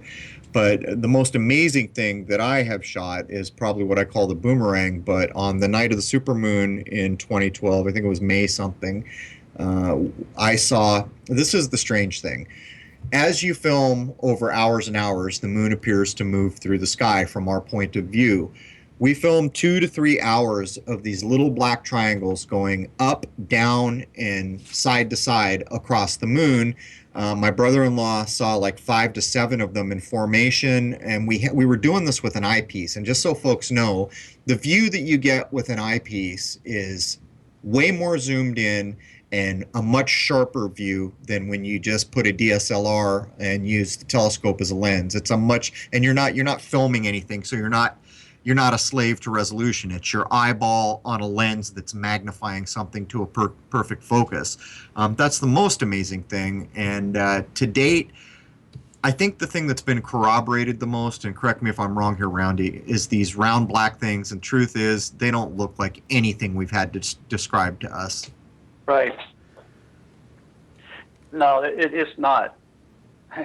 And they're extremely fast too. You know, it's not an airplane or anything of the sort. What they are, I have no idea. Yeah, I've watched a lot of your videos of the transits and stuff, and I've never actually seen anything like that on on like my screen. But like, I swear, like when I'm setting up, sometimes I'm just kind of like, you know, poking around with my eyeball, just looking around. Like I'm like, God damn, I wish I had, like I would see like a little thing whiz by. I'm like, there it was. It's only a matter of time. If you keep at this, you'll film transits. Yeah. And really, that's kind of like the thing that I'm like, hell yeah, I'm gonna film. I'm gonna see some fleets, man. I'm gonna see some triangles. I'm gonna see some cubes flying around. I'm gonna see some, you know what I mean? Like, because like you say, you stare at the moon for long enough, you're like, all right, something's gotta happen. You know what I mean? Like, just wait. But sometimes you'll get like a bat, and you're like, oh, it's just a bat. Oh my god, thought that was it. Thought that was the big one. Yeah. Well, here's the kicker, though, guys. There is one thing that is harder to film than a lunar wave, and that is something that you can identify and that looks like a satellite. That's actually harder to do than filming a lunar wave, and filming a lunar wave is no easy task. I mean, I've hit the ISS, or supposedly from. I mean, I've used Stellarium, and I mean, you can see it for a second on my screen. It looks like a little TIE fighter up there, but it's like you see it for us bouncing around, but it just looks like there is a light weird. there. Yep. Yeah, there's a light. and actually, the light shows up where it's supposed to be. That's still a head scratcher, but I maintain that there is no space station in a weightless place called space with people on it. But I have seen plenty of footage of people who have managed. And here's the other thing. If you consider that thing's supposed to be moving at about 17,000 miles an hour, I can't start. I have seen more faked ISS footage transiting the moon and just stills from space than probably any other thing. There's all this footage all over where it's like white and it's perfectly shaped like the ISS. That's not possible. And actually, I almost don't want to tell people why, because it's faked so often that if I divulge why we know it's faked, then people will start trying to correct for it. Yeah, the other I think thing I know where you're getting at with that. Yeah, the other thing is, if you look, like NASA will claim they've got footage of the ISS coming across the face of the moon doing a transit, and that they ran a high frame rate camera. It crosses the face of a full moon in less than a second. Less than a second. So if you consider what that means, all these people producing these nice, sharp, still images, how the hell did they do that? A zoomed in still image on an object moving that fast is nearly impossible. Well, yeah, and trying to zoom in and focus at the same time, and you're not going to do it. Yep. You're not going to do it. And not only that, it's going to be black. And that's the classic ET shot, you know what I mean? I mean, right. That little transit of it, like kind of like arcing across the moon, like a little boy riding his bike. Kind of like, I don't know, just that whole. I don't know. I know. Here's the funny thing, man. I had a Meade 12-inch scope that I was so excited to get because, you know, the Meade I had from the 90s is just the greatest scope. I had not realized that Meade scopes had gone to hell in a handbasket, so I got this 12-inch, which ultimately failed 4 times and I got rid of. But it had this function where you could tell it to sound an alarm a minute before a satellite's going to be in my view, then go track it. And I thought, wow, I'm going to use this. But unfortunately, the scope kept failing because I was going to give that thing a workout. It never happened. Awesome. Never happened. Well, I'm gonna throw a curveball on a lot of people on this one here, and I think I discussed this with you briefly, Crow, about the ISS. On my phone, I got an app that tells you when it's coming, and it'll give me a warning I got it set up for like 10 minutes in advance. Well, I seen that it was coming, so I said, well, I'll go out there and take a look at it. It's way out there, but the circle that they put around it and then the circle where I'm at were overlapping just a little bit. So it was kind of like indicating that I could possibly see it. So I'm watching, I'm looking toward the northwest, and the ISS was coming across, and sure enough, the pointer on my phone was it was just tracking. And of course, I could see it going right across it, just across the sky. I'm like, that's it. And I watched it, and I thought, well, if it's an airplane, it's not going to track an airplane. It was saying it was the ISS. So I come in, so I'm like, I wonder how far really it was. Now this thing was flying over Kansas City. I'm like, wait a minute. This is not right. We live on a ball, so they say, and I'm seeing something that's around the other side over Kansas City. How could that be? How could I see that far? But on that app, you can see where the two circles, in other words, there's a circle where the ISS flying and where Houston's at, they were overlapping, so I should have been able to see it. Well, I did. And so with the calculations, rough calculations I've got, it should have been 140-something miles around the curvature of this place, and it wasn't. So is that a little bit of an indication that we live more on a plane than we do a globe, But I thought it was really unique. And so anybody out there that has that same app on their phone, try it out and then go back on your computer and look at a map, a Google map, and see exactly where it passed. And you'll see it. Sometimes it'll pass right over you, but a lot of times it's hundreds of miles away from you, and you literally can see it. I didn't think I should have been able to see it, but I thought that was a pretty cool thing that happened. It's very slow when it before I actually caught the ISS, I caught just a couple other satellites on Stellarium, and like these ones would just be like whipping through the sky and like super fast, and then I was like, all right, ISS, get 10 minutes, and I'm like counting down, getting ready, and then when it comes, it doesn't look like it's booking like the other ones. It's like it was very slow mo, and it was just like, I had it in a frame, or I was at least tracking it for as long as I could for probably maybe 2 minutes, maybe. But it was I don't know, very slow moving to the one to the night previously. It was just this one that came from north to south, I guess, just whipping through. But someone told me that satellites apparently move north to south if they're military base, and east to west if they're commercial base. Is that?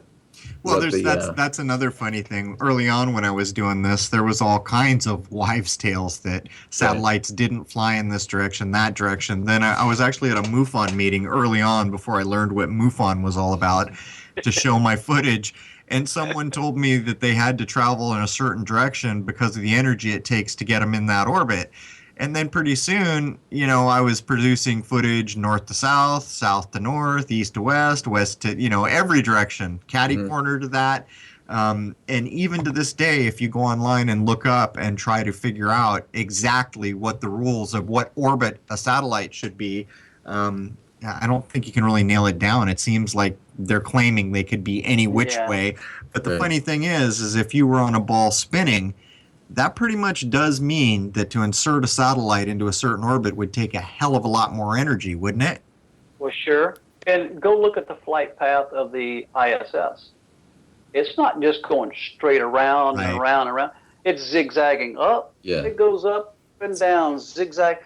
Now, wait a minute. How does it change course like that? Now, we're not talking, over the whole distance. It's making a big arc.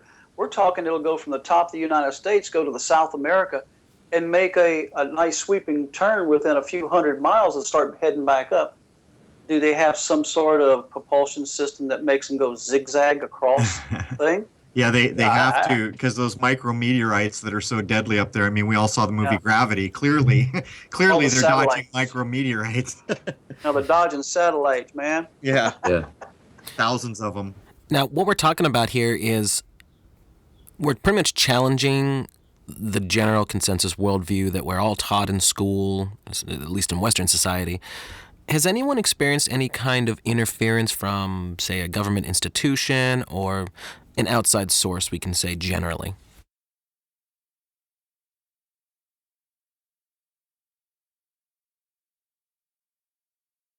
I was, direct interference, no, but there have been plenty of contacts where they weren't very polite. They weren't really mean. They were just basically belittling for the most part. But when you examine things like whether a video goes out in the YouTube feed or whether your hit count is correct, like here, the last video I put up, the hit count showed the public that I was at between 200 and 400 hits all night long. And an hour after I had put that clip up, the real-time view that they supposedly supply had shown that I was damn near 2,000 hits. This goes on all the time, and this is what they're admitting to. And you've got to realize that when you put a video up, if it went to 2,000 or 3,000 hits within the first hour or two of you putting it up, people would really want to see that. They'd say, hey, there's something to see here. But what they do is they artificially hold the hit count down so they can verify the authenticity of a hit, and all this other nonsense.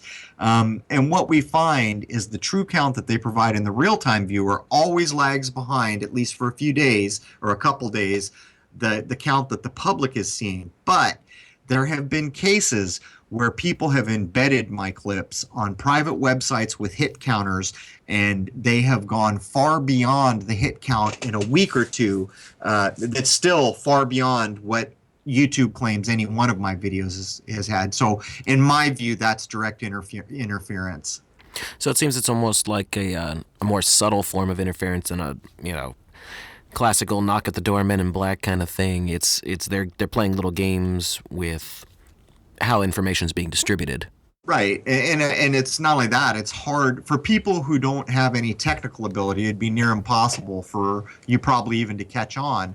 But even when you have a video properly embedded on a private website and a hit count, you have to question, well, is your hit counter working right? A lot of people mistake requests for files with hits, because that used to be called hits, where someone would come and the hit count would jump to 100 because that visitor needed 100 files from the website. So, I'm aware of all these things, but, I've looked into this. I had a weather balloon looking thing that I called Chem Bomb that I filmed with the telescope blowing up over houses. And that's the video I'm talking about. A guy had damn near 1 million hits after a very short run. I don't know whether it was a week or two. I forget what it was. Not very long. And to this day, that clip doesn't have anywhere near that. And that was years ago. Well, if that's the case, then you have more people seeing your work, right, or seeing this than what's actually that's being right, portrayed, which in all goodness, that's a good thing. Right. That's how I look at it. That's exactly how I look at it. I see so many channels now where people are doing critical work against the kind of false media events that get pushed all the time. And you'll go visit these channels. They have 200-300 hit subs, if that, and their videos may never get more than a couple hundred hits. And I always comment to them, I would be willing to bet that way more people are seeing your work than is being reported. Yeah. Well, here's a very interesting question to throw out to everybody. All the things we've been discussing so far, because I kind of like to see 3 different people's take on this, and I'm going to use the generic term, how does all this relate to the New World Order? I mean, if the hot button right now is the whole flat Earth thing, just more and more people, it's just kind of snowballing. So, if that is the big lie, as they say, then, I think that would be pretty much all-encompassing right there. Once you find, right there, you find out who's got that knowledge, and then that's your bad guy from there on in. If they are aware of this information, then you are pretty much enslaved. That's kind of the spooky part of the whole thing.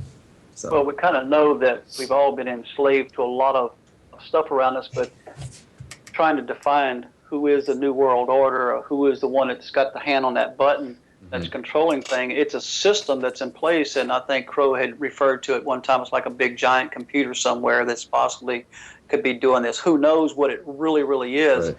But the awakening that we have with the internet hive mind, people are seeing things and understanding things and waking up to the fact that what we've been handed, this whole pile of poop that we've been handed to say this is what the truth is, they're realizing that it's not. So whoever may be controlling it, they're not so much in control. Like you said, the flat Earth thing is going on. They may be seeing like, oh, we're losing control of it. But if it's a computer system that's throwing out frequencies or throwing out whatever it might be, it could just stay one step ahead of you the whole time, and you live your whole life through this whole deception, and you leave out and you go like, wow, that was a pretty good school that I went through. That may be all it is when you get out this other side. Right. Who really knows? I don't think anybody has ever said who exactly is the New World Order, or is it a system, or is it just a whatever? I think that when we say things like Illuminati and New World Order, we're not really saying much, which is why I generally refer to what we're talking about as the ruling class, a class of people that is not a very large group of people with all the power that includes royalty, apparently. But here's the rub. People can come to me and say, what's the lunar wave? I can say I have theories that I have based thousands of hours of observation and study time that don't exactly tell us what the wave is, but it has led to announcements like what space might be, the fact that nobody's going to space. But if you ask me about the people who are running this place, I can tell you flat out, without any argument that I will ever accept, that they lie for a living. And we can take something as simple as Sandy Hook. People can come ad nauseum and challenge the idea that that was faked. It doesn't matter. We know beyond the shadow of a doubt that that was a completely staged event where no one was killed. When you begin to extrapolate out what that means, let me tell you something. If you are living under a governing system that would do that to its population and the world population as a whole, all of a sudden everything goes up for grabs. There is not a thing you have ever been told that is not suddenly on the chopping block to be challenged. And when you finally reach that point and you live that way for like a year, all of a sudden you find out that you're a human being, not an animal. The way you think, the way you learn, everything begins to change because you're no longer a sucker. You're no longer a rube. You're no longer a baby that can be placated with a lollipop. Those days are gone. So when we consider the question that Jason just asked, in my mind, it's not really so much who is, behind all this. I mean, we know royal families are. We've already linked them up. But regardless of what name, what family, what bloodline is doing this, what we have learned is that if we simply stop buying into the system that they have painted so falsely, we begin to gain back some modicum of freedom that we surrendered, so many decades, probably centuries ago, when these lies began to spin around, like what this world actually is, what the moon is, what any number of things are, what true news is, for that matter.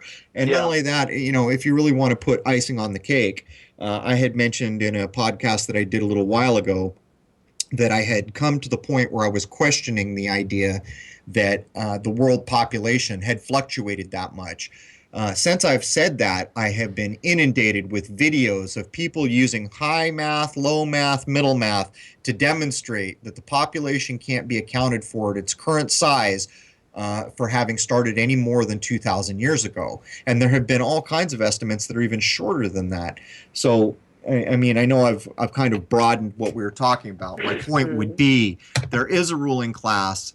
And though there are things like the lunar wave where we can't give concrete answers on a lot of things, there are things where we may not be able to answer anything, but we can absolutely tell you that they were false beyond the shadow of doubt.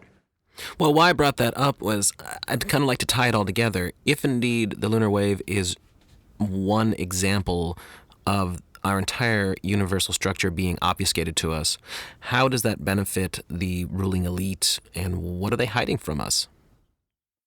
Well, I mean, if you wanted to basically go with that, at its most basic, we could use the old computer analogy: bad data in, bad data out. People who have lived cradle to grave with bad information could not possibly have made a single good decision their entire lifetimes because their decisions were based on bad information to start with, which means control of that group of people with bad information would not be that much work for people who are dealing with good information. But if you extrapolate logically out that there are people in charge who will never need money, there is no amount of money that they can spend where they will be worried about needing more. A person in that situation will probably be after two things. There are only two things left to seek when you have wealth to that degree. The first one is longevity of lifespan. The second thing is power.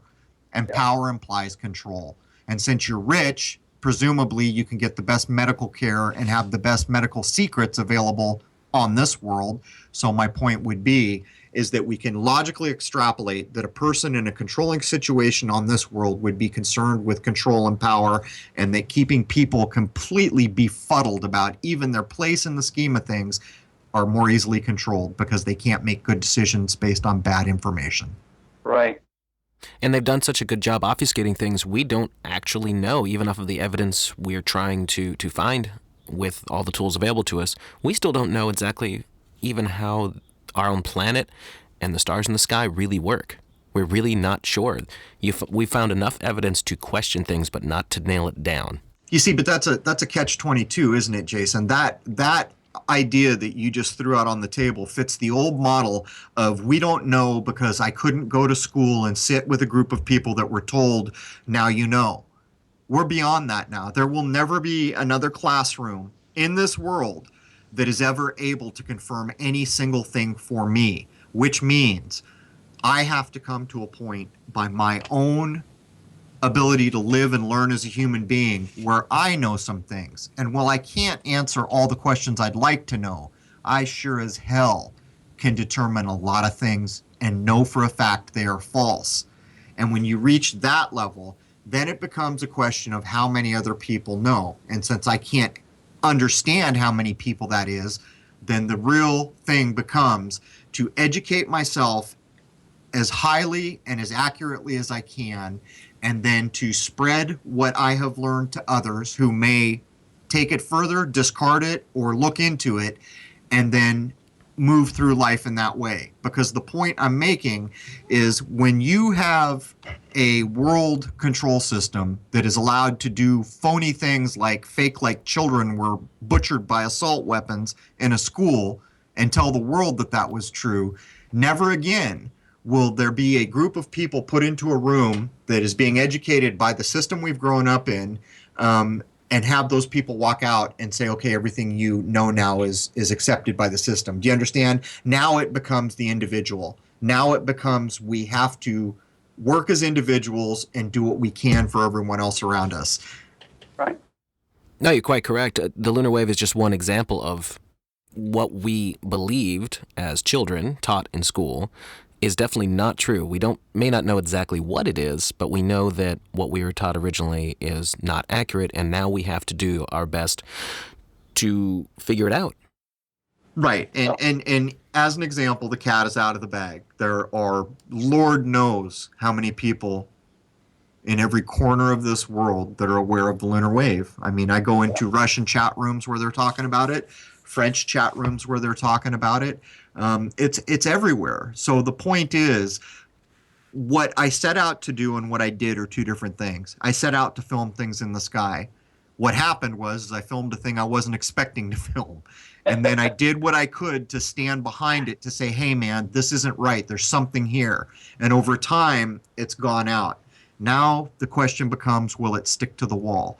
For my money, it's already kind of stuck to the wall. Now it's just a matter of time before maybe some other person helps to define it. Maybe some piece of the control system falls down. I don't know what comes next. Point is the lunar wave is a perfect example of the new reality that we live in when we understand that those who have the control do not have our best interests at heart and are never going to tell us the things we want to know. So true. That's absolutely correct. Now, I have a really big question. I'd like to hear an answer from all three of you, if you would. And Crow, I guess you can start with this.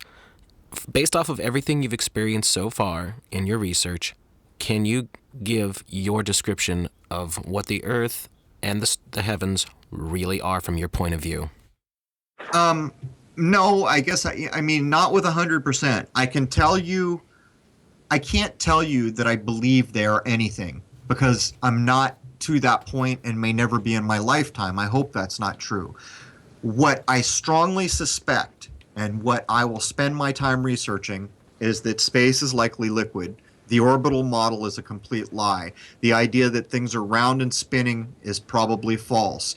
And the best description of this world currently for this month, where my research has taken me now, is probably the best description of this world we're all sitting on right now, is to take the word planet and knock the T off the end of that word. But on top of that, it is quite likely to me that this world was misdescribed partially because there is a huge land mass somewhere that none of us are aware of, that only the most elite have access to. I think that's a distinct possibility, and I think that Antarctica may be the key to that. I know the flat earth people say that that's an ice wall around this place holding the oceans in. I also know that 47 nations or something like that military guard that place to keep everyone out. And I also know that there's not a single person living that has any real idea about what's beyond the snapshots from the coastline we've seen, if that's even Antarctica. So I guess that's what I can say at this point. But again, I don't believe any of it. I don't have a way to help myself believe it because I can't confirm it to that level. Yeah. No, that makes sense. Randy, what are your thoughts on this? Well, ditto. Well, a lot of what Crow just said, but I'm going to just add a little bit more to it. They call them airplanes, you know. I do think we live on some sort of plane. Now, I'm not going to say it's completely flat or anything like that. Obviously, we're not spinning at 1,066 miles an hour. If it was, we'd be slung off of it, you know, real quick. What I have noticed, and I'm just going to take just basic things around us all day. Now, why is the UN flag copied after the flat Earth model map? Okay? And so is a lot of different other countries. But I was just opening my eyes and just say, okay, now I'm not high enough to see what we live on. I've never been in space. I've flown a lot of airplanes, and I've been up high enough to where you can see, but you really can't get a good grasp on it. I observe aircraft that they fly over. An airplane flies straight out until it just totally disappears. If it's going around a ball, it would be going down toward the ground the whole time. That doesn't happen. But just simple things, and I'm going to challenge people to be observant. I'm watching TV, and there was a movie that was on, and it came up with their logo, Universal Studios, okay? Universal. But they showed the United States and South America, but what's around it, there's a circle that goes around it, and when you zoom in on it, it looks just like the flat Earth map, okay? Just go one step further. I was observing one day, I was down at the Ellington Airfield down in South Houston, an airport that NASA uses all the time. They've got a brand new signage or whatever you want to call it. It's up on a big flowered hill or a little knoll. It says Ellington Airport. But what they have there is they have a big circular thing, sort of like that, what is that, the great big arch in wherever town it was, up there in the north. St. Louis? St. Louis Arch, yeah. It looks similar to that, but of course it's only about 25 or 30 feet high. Okay, now this going from one side of this part of their signage, but yet there's a jet that's flying underneath it with, you know, like it's all made of metal, but it's indicating like, okay, this plane is flying underneath a dome. Okay, another observation. So I'm had the TV on the other day and had this, what's that TV show, Dancing with the Stars. It was just a commercial or whatever it was. They show the shiny ball that they give away, the mirror ball trophy, but it shows a mirror ball, and it says Dancing with the Stars. But all the way around it, there's this sparkly gold-looking, stardust-looking stuff to indicate, is that the ice circle? Why do they call it the Arctic Circle? They didn't call it the Arctic Island. They call it the Arctic Circle. So there's a lot of things pointing a certain direction, and Crow was kind of alluding to it a little bit, but didn't go very far into it. But go study out Admiral Byrd's whole ordeal and all the stuff that he did in the Arctic area. Why do they have a treaty that no one can go down there? So is there a big land mass or something going on that no one can get to? There's a lot of things indicating that this whole place that we live on is not what we've been taught. And I think as time goes on, that more and more people are going to wake up to the fact that, holy crud, we've been lied to. Oh, really? Yes, we have been.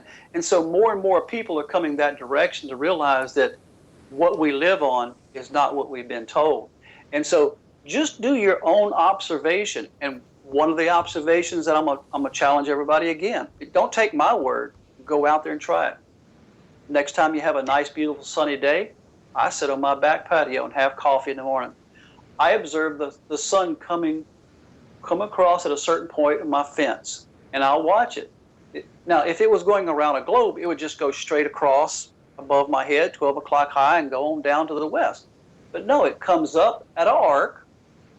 It heads out toward the southern type skies there, and then it goes down to the west, and then it arcs back to the right a little bit as it's going down at the same equal point to where it rose.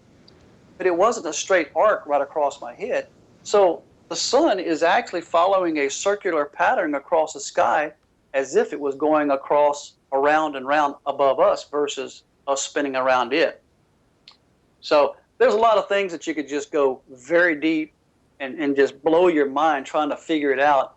But I would challenge everybody to just observe your surroundings. I mean, how come a hummingbird can fly above the earth that's flying at 1,000 miles an hour? How could that be? You know? So that's my take on that part of it. Thanks, Randy. Chris, what are your thoughts? Well, I don't know. I've always stayed in the middle as like devil's advocate, just kind of not really. I kind of like to hear where everyone else is coming from and just kind of, kind of pick people's brains as well to kind of piece together myself. I have a problem with, kind of grasping what reality is sometimes, especially after witnessing, things you shouldn't be seeing across the moon. You're just like, all right. I mean, with me, like, I think CD said it the best. Like, there's an Indiana Jones style quest out there, just out there for the taking, and no one's doing anything about it. Basically, like, everyone said, oh, we went to the moon, fucking nothing up there, just all dirty and shit, and whatever, we're done. Played some golf, it was great, but yeah, we're done there, and so nothing to see here. You know what I mean? It's just kind of like they kind of took the fun out of it. So it's like, oh, might as well not stare up at the moon. They've already discovered all the cool shit up there. You know what I mean? It's like, might as well not even look up. Or I could just go on the internet and see. But it's not the same like seeing pictures on like the internet or like YouTube. It's like completely different. Just seeing the real thing. It's also like a kind of a relaxing way to bring your night to a close, to sit up there by yourself with the whole looking up at space thing, and you kind of feel like you're also taking in, like you're on your own like little adventure. You control the scope, you can look at whatever you want, you don't have to have someone like what coordinates you want to look at, you know what I mean? You don't have to do anything like that. Like it's nothing. You're not locked to like a crater. You can go wherever you want. You want to stare at an airplane going by, you want to stare at Sirius looking all weird. You want to like, there's no real like rules while you're out there. It's kind of like, I don't know. I just like the idea of just being this adventurer, like explorer type thing, but not having it being ruined by, like these big companies like, well, we knocked that one out, guys.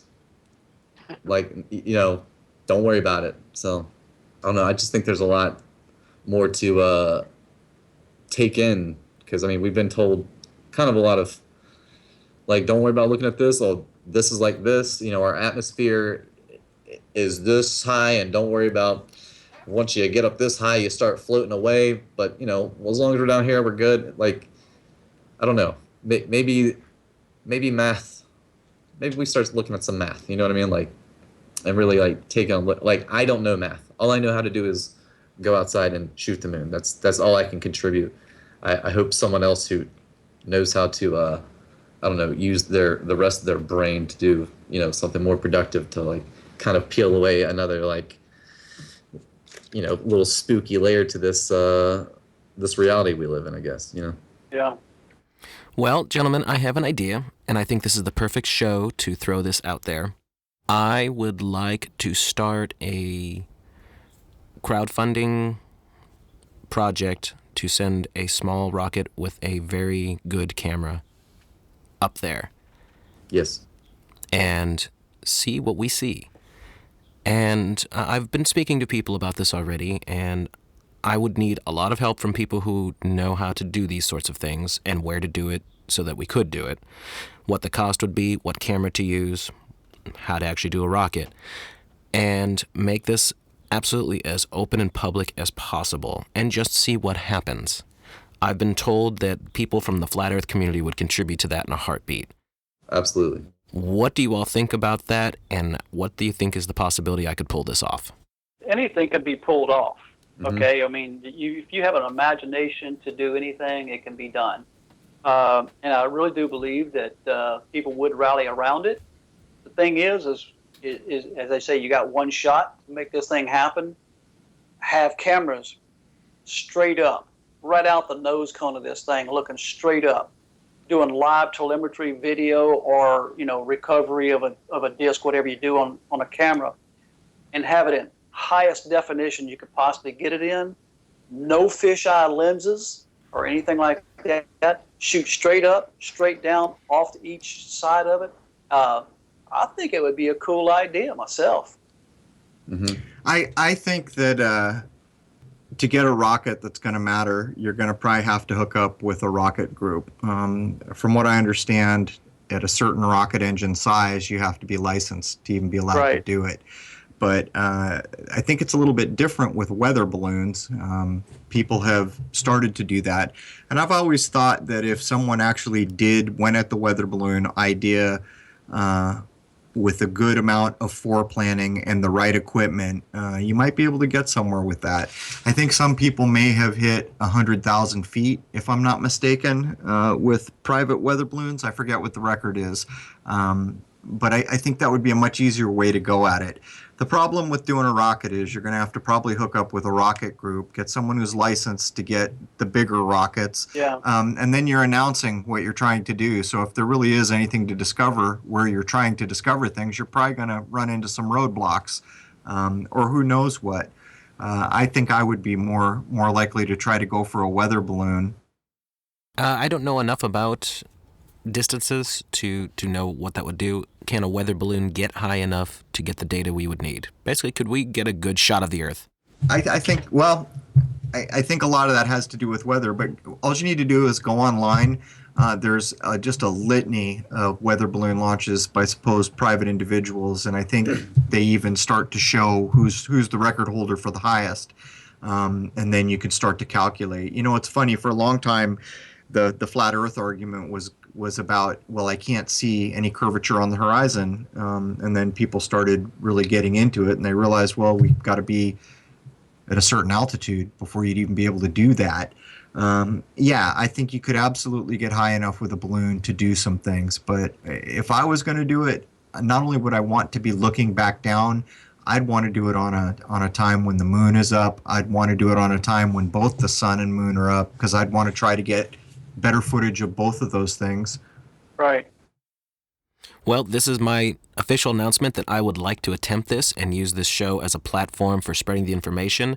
So I'm putting out an open invitation to anybody who wants to contact me at secretsofsaturn@gmail.com about how we would pull this off, make it absolutely as public as possible, you know, live streaming however we can do it. Things I don't know how to do yet, so I am completely open to whomever wants to contribute, and hopefully anyone else out there who has a channel or a podcast wants to help spread this information, spread the word that we would like to try this, and then we will see what we see. And of course, good on you. It's going to have to be I love funded, of that course. idea, yeah. I don't have the money to do this myself, so it would have to be, we'd have to figure out what it would cost and see if it's something people would contribute to. But I'm very willing to do this and put that information out through this show.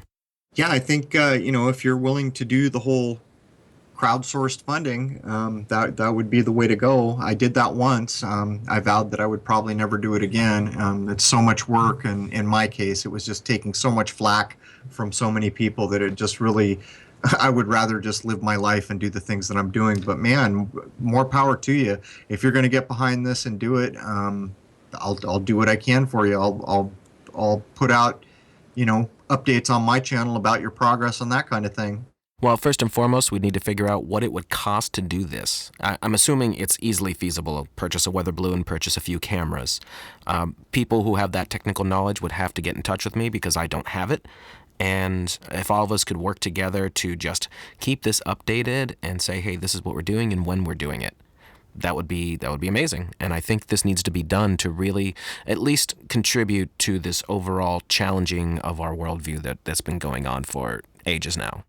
And I just want to throw out, you can find like weather balloon kits on Amazon. They're like not too expensive. So like anybody can basically just scoop one of these things up. You don't got to be like some like legitimate like scientist, professor or something weird. You just got to have a credit card. But it's like, I don't know, I think the cheapest one I saw was like $800 or something like that. But I mean, yeah, like I don't know, like if you need like accessories and all that, but like, well, I think I think the pre-planning is going to be critical here because I mean, if you're going to do this kind of thing, you really want to try to get up as high as people have gotten.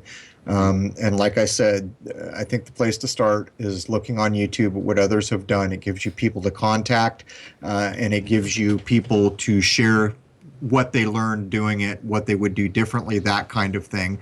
I looked at a few of them for a while because I wanted to see if anyone had actually done it without a fisheye lens. It seems like 80% of the images we get from a situation like that are shot with a fisheye, and it's a very frustrating thing. It's probably because they use GoPros because they're sturdy, but all GoPro images are shot through a fisheye lens. That is their construction, and that's probably a mistake people make without even realizing it. Right. There's the Go Fast rocket footage out there, which was, I think, claimed to be the highest amateur rocket launch. They claim they hit 73 miles, but there are people still arguing today. The first time I saw it, I sent it to a few people because for the life of me, it looks like it stops spinning and hits something solid and almost gives a liquid sound in a way when it kind of goes boom, boom, boom, boom, and it stops. Yeah. And of course, this whole story came out about the yo-yo air brake system and all this other stuff, which, I didn't even bother to look into it. My point being, there's your rocket example, the highest one done by supposed amateurs, and they're claiming 73 miles. But you'll never shoot a rocket like that without rocketeers and licenses and that kind of thing, unless you do it on the sly, unless you want to go to a desert somewhere and do a launch and not tell anyone. Right, and I'm assuming that's a federal offense, correct? I have no idea why. Yeah. I guess there's a huge danger that you could, knock a plane out of the sky or something. I don't know. Yeah. What's the law on shooting rockets in your backyard? You'd be surprised, when I shot that exploding weather balloon looking thing, I looked up the rules on even just launching a weather balloon, but that's around city limits. A lot of people go out to the desert to do it. But right. I think the pre-planning on this is everything. And since we have YouTube, there's absolutely an easy way for a single person to look around and drop a few comments, contact a few people, and find out what they learned in doing it. Yeah. Yeah, so that's exactly what I want to do, use this show as the springboard for this, and we will plan from here.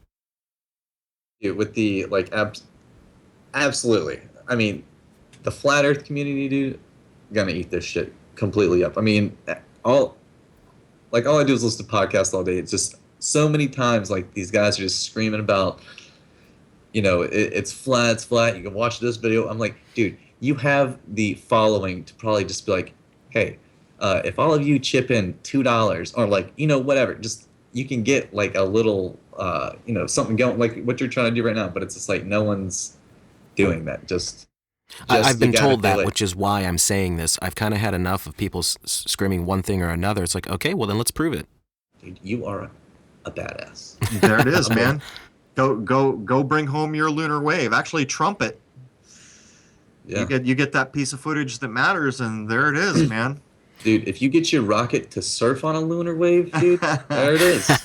Come on now. Well, my thoughts here are, depending upon the amount of money we could bring in, what would be the minimum and up from there? Because if we're not worried about bringing these cameras back home, like somebody can barely afford, a Rebel T3i, which is the only camera I own besides my Blackmagic Pocket Cinema, I'd want that back. So this would have to be completely with the idea of we're going to buy the best cameras we can to get the best images possible. We're not worried about getting them back. All we need to know is that we're getting the footage. I think you need to go look at what's online. I think you GPS them so you know exactly where it lands first off. I think that's what I have seen in common with all the ones that I've looked at.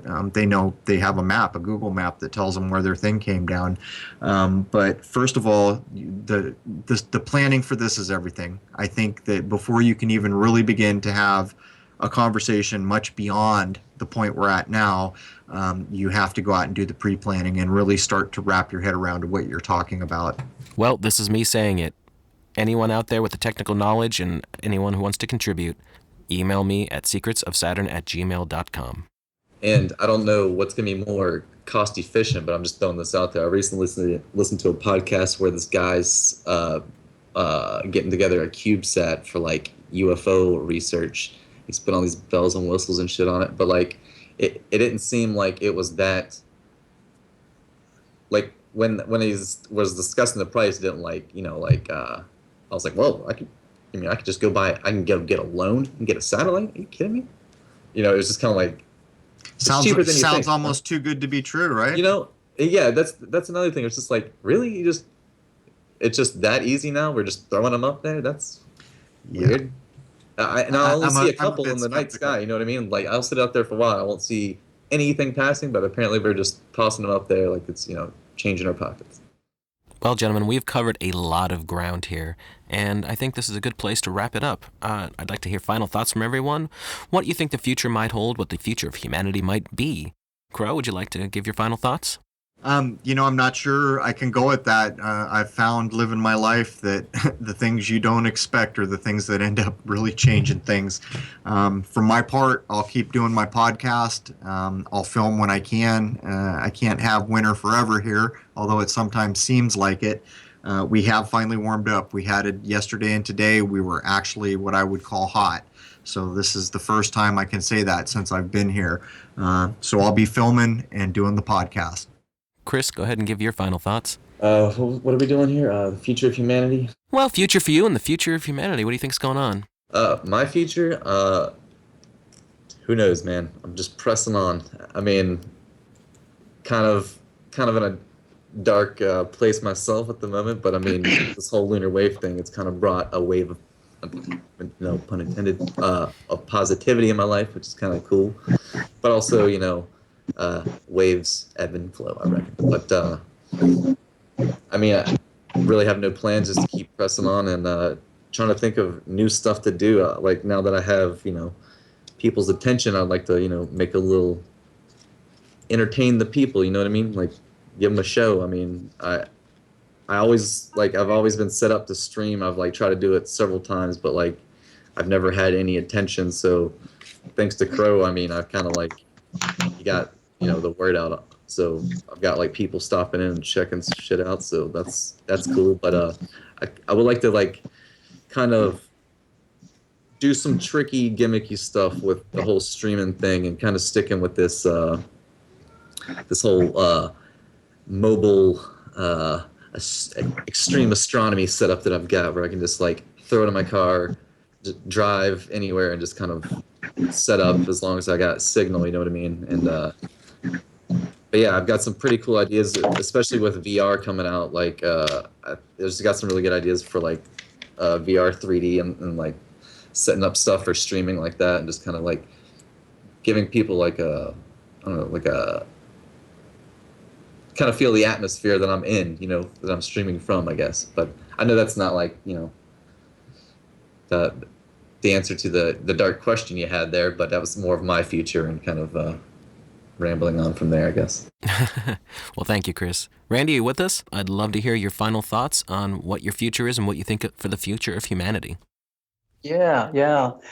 Well, my future is to continue working, continue eating every day. Number one, but just exploring things. Just exploring the boundaries of what my new equipment can do, and expand my horizons. And far as humanity is concerned, when you show a lot of people this information that we have, a lot of it is kind of up in the air because it's all new discoveries. A lot of people are fearful. And as I tend to leave everybody the same way. Each and every person that walks the face of this plane here, you're very special. You're one of a kind. Okay? You're here for a reason. And the system has put fear in everybody. And I would say lose the fear. Somehow or another, gain knowledge and lose the fear and be special in your own purpose, in your own way and in your own purpose. But just stand up. Just stand up what you believe in. Have no fear, because this is a really, really a cool journey. There is people who's trying to control us, but really they don't if you have knowledge, because knowledge puts down a lot of that negative stuff. But yeah, each and every person is very special, and I just want to tell everybody that can hear me, I appreciate each and every one of you. I don't know you, but you know what? We're all here together, and this is an exciting time. So that's kind of my take, and I'm just having fun with this. Thanks, Randy. Well, gentlemen, I want to say absolutely wonderful work to all of you. And thank you so much for the time you've given us today. I think this is going to be a great place for people to come and at least check out what the Lunar Wave is all about, especially if they don't know too much yet. And hopefully we open a few more minds out there. Absolutely. Yeah. Well, Crow, Randy, and Chris, thank you so much for being here.